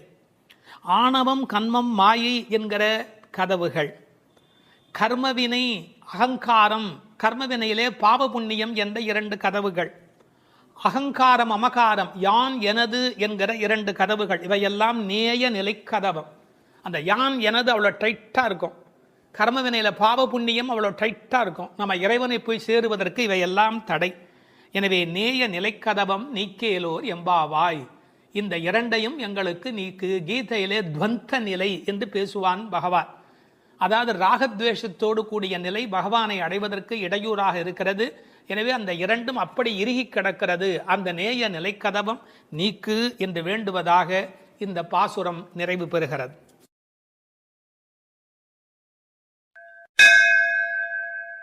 பதினேழாம் பாட்டு. நந்தகோபருடைய அனுமதி வேண்டி பாடுகிறார்கள். அம்பரமே தண்ணீரே சோரே அறம் செய்யும் எம்பெருமான் நந்தகோபாலா எழுந்திராய், கும்பனார்க்கெல்லாம் கொழுந்தே குலவிளக்கே எம்பெருமாட்டி யசோதாய் அறிவுராய், அம்பரம் மூடறுத்து ஓங்கி உலகளந்த உம்பர் கோமானே உறங்காது எழுந்திராய், செம்பொல் கழலடி செல்வா பலதேவா உம்பியும் நீயும் உறங்கேலோ எம்பாவாய். வாயிற்காவலர்கள் அனுமதித்த பின் கோபியர்கள் உள்ளே நுழைகிறார்கள். அங்கு நந்தகோபனுடைய இருப்பிடத்தில் அவனை எழுப்பி, அடுத்து படுத்திருந்த யசோதையை எழுப்பி, ஆர்வ மிகுதியால் கண்ணனை எழுப்பி, அவன் குறிப்பாக பலராமனை எழுப்புகிற அழகான பாசுரம் இது. ஆடையையும் நீரையும் உணவையும் வரையறையின்றி தருமம் செய்கின்ற எங்கள் தலைவராகிய நந்தகோபரே பள்ளி எழுந்தருள வேண்டும். பூங்கொம்பு போன்ற ஆயர் பெண்களின் கொழுந்து போன்ற தலைவியே, எங்கள் குலவிளக்கே, எங்கள் இறைவியே, யசோதை அன்னையே எழுந்திருக்க வேண்டும். வாமன அவதார காலத்தில் மாவலியிடம் தானம் பெற்று அளக்கத் தொடங்கி ஓரடையால் பூமியை அளந்து மற்ற அடியால் ஆகாயத்தை ஊடறுத்து வளர்ந்து உலகங்களையெல்லாம் அளந்த தேவர் தலைவனே கண்ணா, உறக்கத்தை விடுத்து பள்ளி எழ வேண்டும். சிவந்த பொன்னாலான வீரக் கழலை அணிந்த திருவடிகளை உடைய பலராமனே, நீயும் உன் தம்பியான கண்ணனும் இனியும் உறங்காது எழுந்து எங்களுக்கு சேவை தர வேண்டும் என்று வேண்டுவது பாடலின் திரண்ட பொருள். அம்பரமே தண்ணீரே சோரே அறம் செய்யும் எம்பெருமான் நந்தகோபாலா எழுந்திராய். இதுவரை 10 பாட்டில் எழுப்ப பெற்றவர்கள் ஆழ்வார்கள், ஆச்சாரியர்கள், வேத வித்துக்கள், ஞான குருமார்கள் என்று நயமான உரை கொள்வார்கள். இவர்களது துணை கொண்டுதான் தேவர்கள் விண்ணோர் துணை பெற்றுதான் கடவுளடி சேர வேண்டும் என்பதற்கு ஏற்ப இப்போது கண்ணபெருமானை காவல் காத்து கொண்டிருக்கின்ற தாய் தகப்பனாரை பாராட்டி பேசுகிறார்கள். தசரதன் தானம் செய்தவன். ஆனால் தசரதன் செய்த தானத்துக்கும் நந்தகோபர் செய்த தானத்துக்கும் ஒரு வேறுபாடு உண்டு. தசரதன் பிள்ளை கிடைப்பதற்கு தவம் செய்தவன். தசரதன் பிள்ளை கிடைப்பதற்கு தானம் செய்தவன். நந்தகோபரோ பிள்ளை கிடைத்த பின்னும் தானம் செய்தவன். ரெண்டுக்கும் இடையிலே ஒரு பெரிய வேறுபாடு இருக்கிறது. இவர்கள் என்ன தானம் செய்கிறார்கள்? நந்தகோபன் என்னென்ன கொடுக்கிறாராம்? அம்பரமே தண்ணீரே சோரே அறம் செய்யும் எம்பெருமான். அம்பரம் என்பது துணி கொடுத்தான், ஆடை கொடுத்தான், கூரை கொடுத்தான் என்று பொருள். இன்னொரு பொருள், இவர்கள் பெறுவதற்கு வேண்டிய தண்ணீர் கொடுக்கிறான். அம்பரமே தண்ணீரே. பிறகு உண்ணுவதற்கு சோறு கொடுக்கிறார். பெரியவர்கள் உரை காணுகிற போது கண்ணபெருமான் பிற்காலத்திலே என்னென்ன அறங்கள் செய்தானோ அத்தனைக்கும் மூல காரணம் நந்தகோபனுடைய இயல்பு என்று ஒரு நயம் சொல்வார்கள். எப்படி? சூதர் சபையிலே திரௌபதி துன்புற்று ஆடை வேண்டும் என்று அலறிய போது திரௌபதிக்கு வஸ்திரம் கொடுத்தான் அல்லவா? எனவே இவன் துணி கொடுக்கிறவன் அம்பரன். அம்பரம் திக் அம்பரர் என்றால் திசையை ஆடையாக அணிந்தவர்கள் திகம்பரர்கள். அம்பரம் என்பது ஆடையை குறிக்கும். இவன் திரௌபதிக்கு பின்னாளிலே வஸ்திரதானம் கொடுத்தவன். பிறகு போர்க்களத்திலே குதிரைகள் நாவார குடிப்பதற்காக வருணாஸ்திரம் விட்டு தண்ணீர் வரவழைத்து குதிரைகளுடைய தாகம் தீர்த்தவன். அது மட்டுமல்ல, பசுக்களுக்கும் தண்ணீர் வைக்கிறவன். மன்னன் மருக மைத்துனன் மார்க்கொரு தேரின் மேல் முன்னங்கு நின்று மோழை எழுவித்தவன். பெரியாழ்வார் திருமொழியில் சொல்றார், அந்த குதிரைக்காக நீரை வரவழைத்து கொடுத்தவன். ஆண்டாள் பின்னாலே பாடுகிறாள், இட்டமான பசுக்களை இனிது மரித்து நீரூட்டி என்று எழுதுகிறார். இவன் உணவு கொடுக்கிறவன் என்பதற்கு அடையாளம், மகரிஷியின் பத்தினிகள் கொடுத்த உணவை தன்னோடு பக்கத்தில் இருந்த 1000 பேருக்கும் உணவளித்து உணவு கொடுப்பதில் மகிழ்ச்சி அடைகிறவன் கண்ணபெருமான். ஒரு தகப்பனைப் போலே பிள்ளை வளர்கிறான் என்பதற்கேற்ப நந்தகோபன் தானம் செய்கிறவன், அவன் மகனும் தானம் செய்கிறவன். அப்பா குணம் பிள்ளைக்கு. இந்த குழந்தைகள் பேச்சிலே சோறு தண்ணீர் என்பதெல்லாமே கண்ணன் தான். உண்ணும் சோறு பருகும் நீர் தின்னும் வெற்றிலை எல்லாம் கண்ணன் என்கிற அனுபவத்தில் இருக்கிறவர்கள். அவன் தானம் கொடுப்பது எதற்காக? ஏதோ ஒரு புண்ணிய பலனை கருதியா என்று கேட்டால் இல்லை இல்லை, அறத்திற்காகவே அறம் செய்கின்றான். அதான் அறம் செய்யும். திருவள்ளுவர் எழுதுகிறார், மேல் உலகம் இல் எனிலும் ஈதலே நன்று. சொர்க்கலோகம் கிடைக்கும் தானம் பண்றதை விட சொர்க்கலோகம்னு ஒன்று இல்லைனாலும் தானம் பண்ணுவது உத்தமம் என்று எழுதி காட்டுகிறார் திருவள்ளுவர். எனவே அறத்தை அறத்திற்காக செய்கிறார்கள், வேறொன்று பெறுவோம் என்பதற்கல்ல. ஏன்னா பெற வேண்டிய பேராகிய கண்ணனை பெற்றுவிட்டார். பிறகு யசோதையை எழுப்புகிறார்கள், கொம்பனார்க்கெல்லாம் கொழுந்தே. இந்த உலகத்தில் பெண்கள் யாரெல்லாம் பெருமை பெற்றார்களோ அந்த எல்லா பெண்களுக்கும் மேலான கொழுந்தாக விளங்குகின்றவள். ஆயர் குலத்திலே எந்த பெண்ணுக்கு வாட்டம் வருமென்றாலும் இவள் வாடிப்போவதாலே இவள் கொழுந்து. ஆயர் குலத்து பெண்களெல்லாம் கொடியானால் இவள் கொழுந்து. எம்பெருமாட்டி யசோதாய் அறிவுராய் என்று சொன்னவர்கள் குலவிளக்கே என்று விழித்தார்கள். கொம்பன்னார்க்கு எல்லாம் என்பதை உரை சொல்லுகிற போது ராமருடைய தாயார், அவர்களை விடவும் இவள் மேலே புண்ணியம் செய்தவள். தேவகி என்ற கண்ணனை பெற்றெடுத்தாளே, அவளை விடவும் இவள் புண்ணியம் செய்தவள். இந்த உலகத்திலே பெற்றெடுத்த பெண்கள் யாரெல்லாம் உண்டோ அத்தனை பேரையும் விட பெறாத பெருமை பெற்றவள். அவளே பேசுகிறாள், ஞாலத்து புத்திரனை பெற்றார் நங்கைமீர் நானே மற்றொருவர் இல்லை. இந்த உலகத்தில் யாரும் பெறாத பேறு பெற்றவள் யசோதை என்பதை இந்த இடத்திலே குறித்து கொள்ள வேண்டும். அதனால்தான் தேவகி சொல்லுகிற போது சொல்கிறாள், திருவிலேன் ஒன்றும் பெற்றிலேன் எல்லாம் தேவனங்கை யசோதை பெற்றாளே, இந்த பேரெல்லாம் அவள் பெற்றாளே என்று புலம்புகிறாள். எனவே நந்தகோபரை எப்படி அழைத்தார்கள்? எம்பெருமான் என்று அழைத்தார்கள். எனவே இவளை எம்பெருமாட்டி என்று அழைத்தார்கள். ஒரு வேடிக்கை சொல்லுகிறேன். சிரமப்பட்டு பல பேர் படித்து எம்பிபிஎஸ் பட்டம் பெற்று டாக்டர் என்ற பட்டம் வாங்குவார்கள். முறைப்பெண் என்ற முறையிலே பள்ளிக்கூடத்தை மிதிக்காத ஒரு பெண்ணை திருமணம் செய்து கொண்டு துணைவியாக்கி கொள்வார்கள். ஒரு வேடிக்கை சொல்வார்கள், டாக்டர் வருகிறார் என்று சொல்லுகிறவர்கள் அவருடைய மனைவி வருகிற போது டாக்டர் அம்மா வருகிறார் என்று பேசுவார்கள். அந்த அம்மா டாக்டர் அம்மா அல்ல, டாக்டருடைய மனைவி. எனவே டாக்டர் அம்மா ஆகிவிடுகிறாள். நந்தகோபன் எம்பெருமான், எனவே இவள் எம்பெருமாட்டி, எல்லோருக்கும் மேலானவள். அது மட்டுமல்ல, கண்ணனை கண்களில் வைத்து வளர்த்தமையினால் இவள் உண்மையிலேயே பெருமாட்டி. ஒரு அம்மாவுக்கு அப்படி என்ன ஏற்றம் என்று பல பேர் யோசிப்பார்கள். மந்திரங்கள் போலே என்று எழுதினார்கள். மந்திரங்கள் எப்படி தங்கள் கர்ப்பத்தில் பகவானை சுமக்கின்றனவோ, ஒவ்வொரு மந்திரத்துக்குள்ளும் கர்ப்பமாக யார் இருக்கிறான்? பகவான் இருக்கிறார். மந்திரங்களுக்குள்ளே அவற்றின் கர்ப்பத்தில் எப்படி பகவான் தங்கி இருக்கிறானோ, அப்படி மாதாவின் கர்ப்பத்தில் பிள்ளைகள் தங்கி இருக்கிற காரணத்தினாலே மந்திரங்களைப் போல மாதா மகிமையுடையவள் என்று எழுதி வைத்தார்கள்.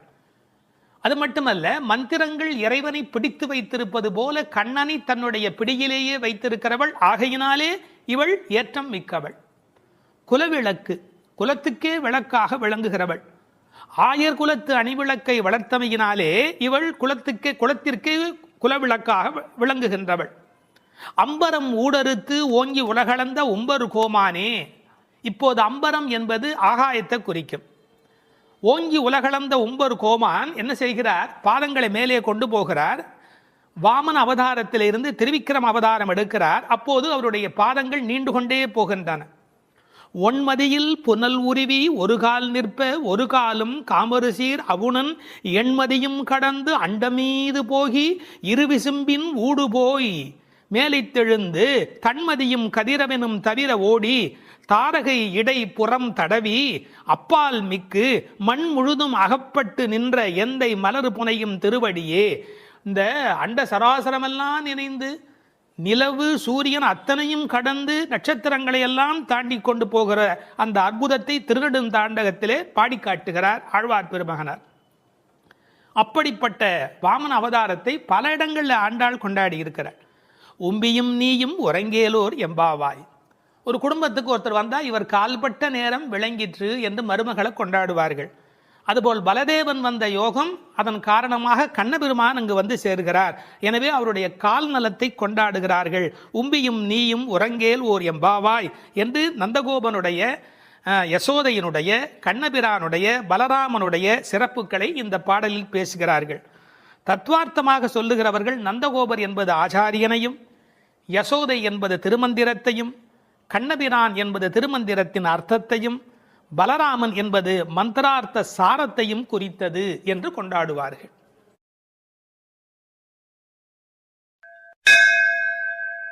13வது பாடல். புள்ளின்வாய் கீண்டானே பொல்லா அரக்கனை கிள்ளிக் களைந்தானே, கீர்த்திமை பாடிப்போய் பிள்ளைகள் எல்லோரும் பாவை களம் புக்கார், வெள்ளி எழுந்து வியாழம் உறங்கிற்று புள்ளும் சிலம்பினகான், போதறிக் கண்ணினாய் குள்ளக் குளிரக் குடைந்து நீராடாதே பள்ளி கிடத்தியோ, பாவாய் நீ நன்னாளால் கள்ளம் தவிர்ந்து கலந்தேலோர் எம்பாவாய். கண்ணழகு படைத்த பெண் ஒருத்தியை இப்பாசுரத்தால் எழுப்புகிறார்கள். மலரில் உள்ள வண்டுகள் போன்று அழகிய கண்களை உடையவளே, கொக்கு வேடத்தில் வந்து வாயை பிளந்து கண்ணனை விழுங்க எண்ணிய பகாசுரனை அவன் வாயை கிழித்து அழித்த கண்ணபெருமான், கொடியவனான ராவணனது தலைகளை அறுத்து அழித்த ராமபிரான், அவர்களது வீர வரலாறுகளை பாடிக்கொண்டு இளம்பெண்கள் எல்லோரும் பாவை நோன்புக்குரிய இடத்திற்கு எப்போதோ சென்று விட்டனர். வானத்திலேயோ குரு என்கிற கோள் மறைந்து சுக்கிரன் உதயமாகிவிட்டான். பட்சிகள் வீதியெல்லாம் பறந்து சப்திக்கின்றன.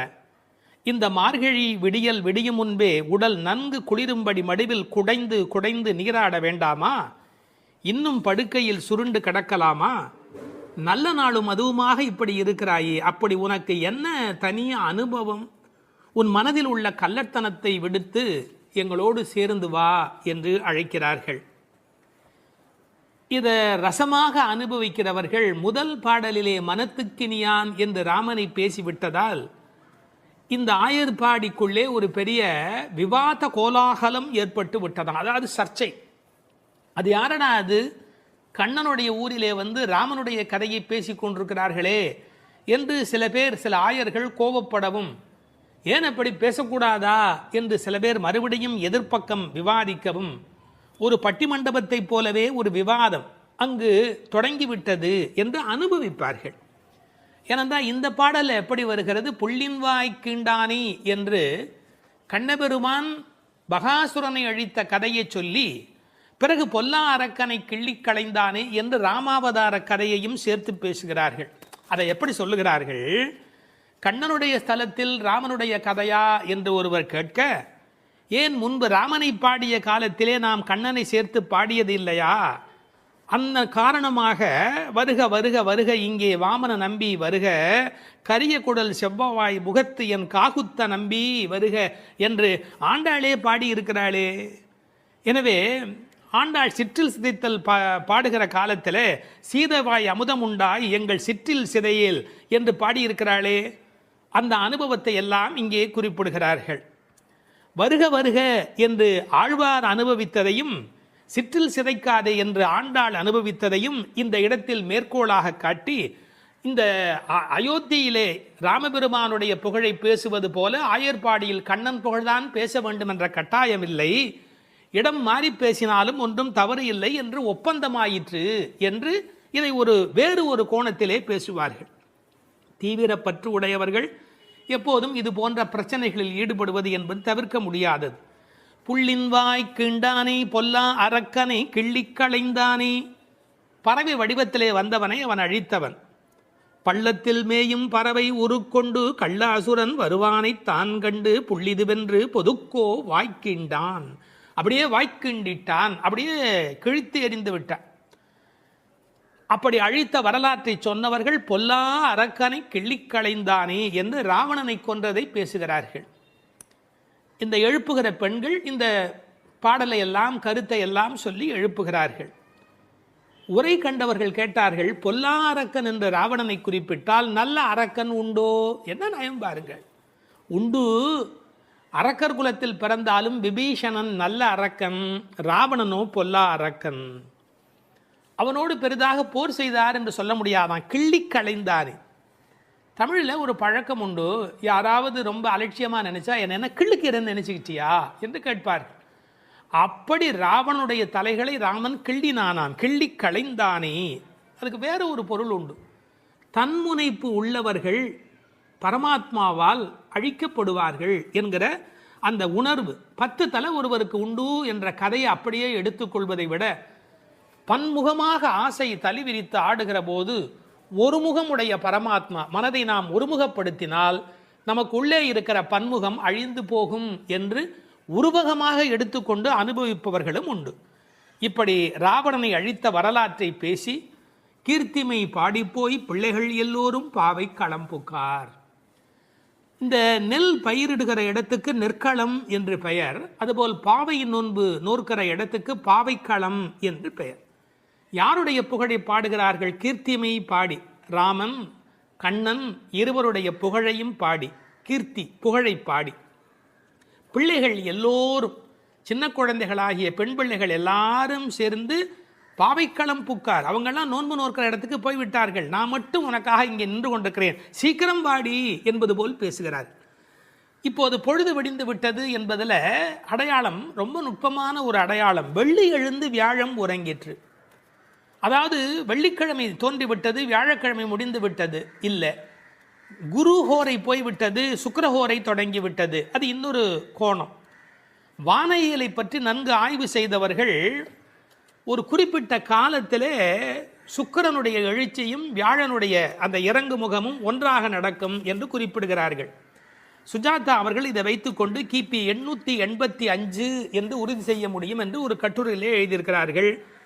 ஆனால் வேறு சிலரோ கிபி 8ஆம் நூற்றாண்டில் ஒரே ஒரு முறை மட்டும் அதிகாலை பொழுதில் சுக்கிரன் எழுவதும் குரு மறைவதும் ஒரே வேளையில் நிகழ்ந்துள்ளது.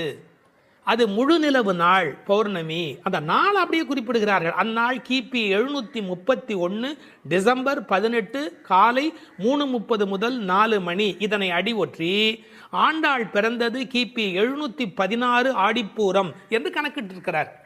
பாருங்க எவ்வளவு அழகான ஒரு காலக்கணக்கு. வெள்ளி எழுந்து வியாழன் உறங்கிற்று. புள்ளும் சிலம்பின. முன்னர் ஒரு முறை புள்ளும் சிலம்பின என்ற பாடல் வந்திருக்கிறதே, அதெல்லாம் கூட்டுக்குள்ளே. இப்போ வெளியில் பறவைகள் எல்லா இடங்களிலும் திரிந்து அவை இப்போது சப்தம் எழுப்பிக் கொண்டிருக்கின்றன. இந்த இடத்துல புள்ளும் சிலம்பியதை பற்றி சொல்லுகிற போது உரையாசிரியர்கள் இதை ஆசிரிய பெருமக்களோடு ஆச்சாரிய பெருமக்களோடு இணைத்து பேசுவது வழக்கம். குயில் அதுபோல சில ஆச்சாரியர்கள், கொக்கு அதுபோல, அன்னம் போல, கருடன் போல என்று பறவையோடு அவர்கள் ஓமிக்கத்தக்கவர்கள். கண்டத்வனியிலே, அதாவது குரல் வளத்திலே அவர்கள் குயில் மாதிரி. ஏகாகிர சிந்தையில், எப்போதும் மனம் ஒருமுகமாக இருத்தலில் கொக்கு போல, கொக்கொக்கு கூம்பும் பருவத்து என்பார் திருவள்ளுவர். சாரத்தை கிரகித்துக் கொள்வதிலே அன்னபக்ஷி போல, அன்னத்தைப் போல. கைங்கரியம் என்ற தொண்டு செய்வதிலே கருட பட்சியைப் போல, பல்லடிமை திறத்தினாலே என்று பறவையை அப்படியே அடியார்களோடு ஒப்பிடுவதும் வழக்கம். போது அறி கண்ணினாய், போதுன்னு சொன்னால் மொட்டு என்று பொருள். தமிழ் ஒரு அழகான மொழி. அரும்பு, முகை, முகிழ், மொட்டு, மலர். பாருங்க, மலருடைய பல நிலைக்கும் பேர் இருக்கு, இன்னும் கூட இருக்கு. அதாவது வெளியில் புறப்படுவது அரும்பு, கொஞ்சம் மேலே வந்தால் அது முகை, கொஞ்சம் அது இதழ் திறக்க ஆரம்பித்தா அது முகிழ், அது நல்ல விரிந்து விட்டால் தான் அதுக்கு மலர் அப்படின்னு பேர். ரெண்டுக்கும் நடுவில் இருக்க போது போதுன்னு பேர். அந்த போது அது போன்ற கண்களை உடையவள். அதில் வண்டு உட்கார்ந்திருப்பதை போன்ற கண். ஐயா, வெள்ளையாக கண்ணில் ஒரு பகுதி இருக்குது, கருப்பாக ஒரு பகுதி இருக்குது. அது வெள்ளையாக இருக்கிற மலர், அதன் மேலே கருப்பாக இருக்கிற வண்டு உட்கார்ந்திருக்கிற தன்மையினை போதறி கண்ணினாய் என்ற ஓமையாக குறிப்பிட்டார்கள். குளிக்கிறது எப்படி குளிக்கணுமா? குள்ள குளிர குடைந்து நீர் ஆடு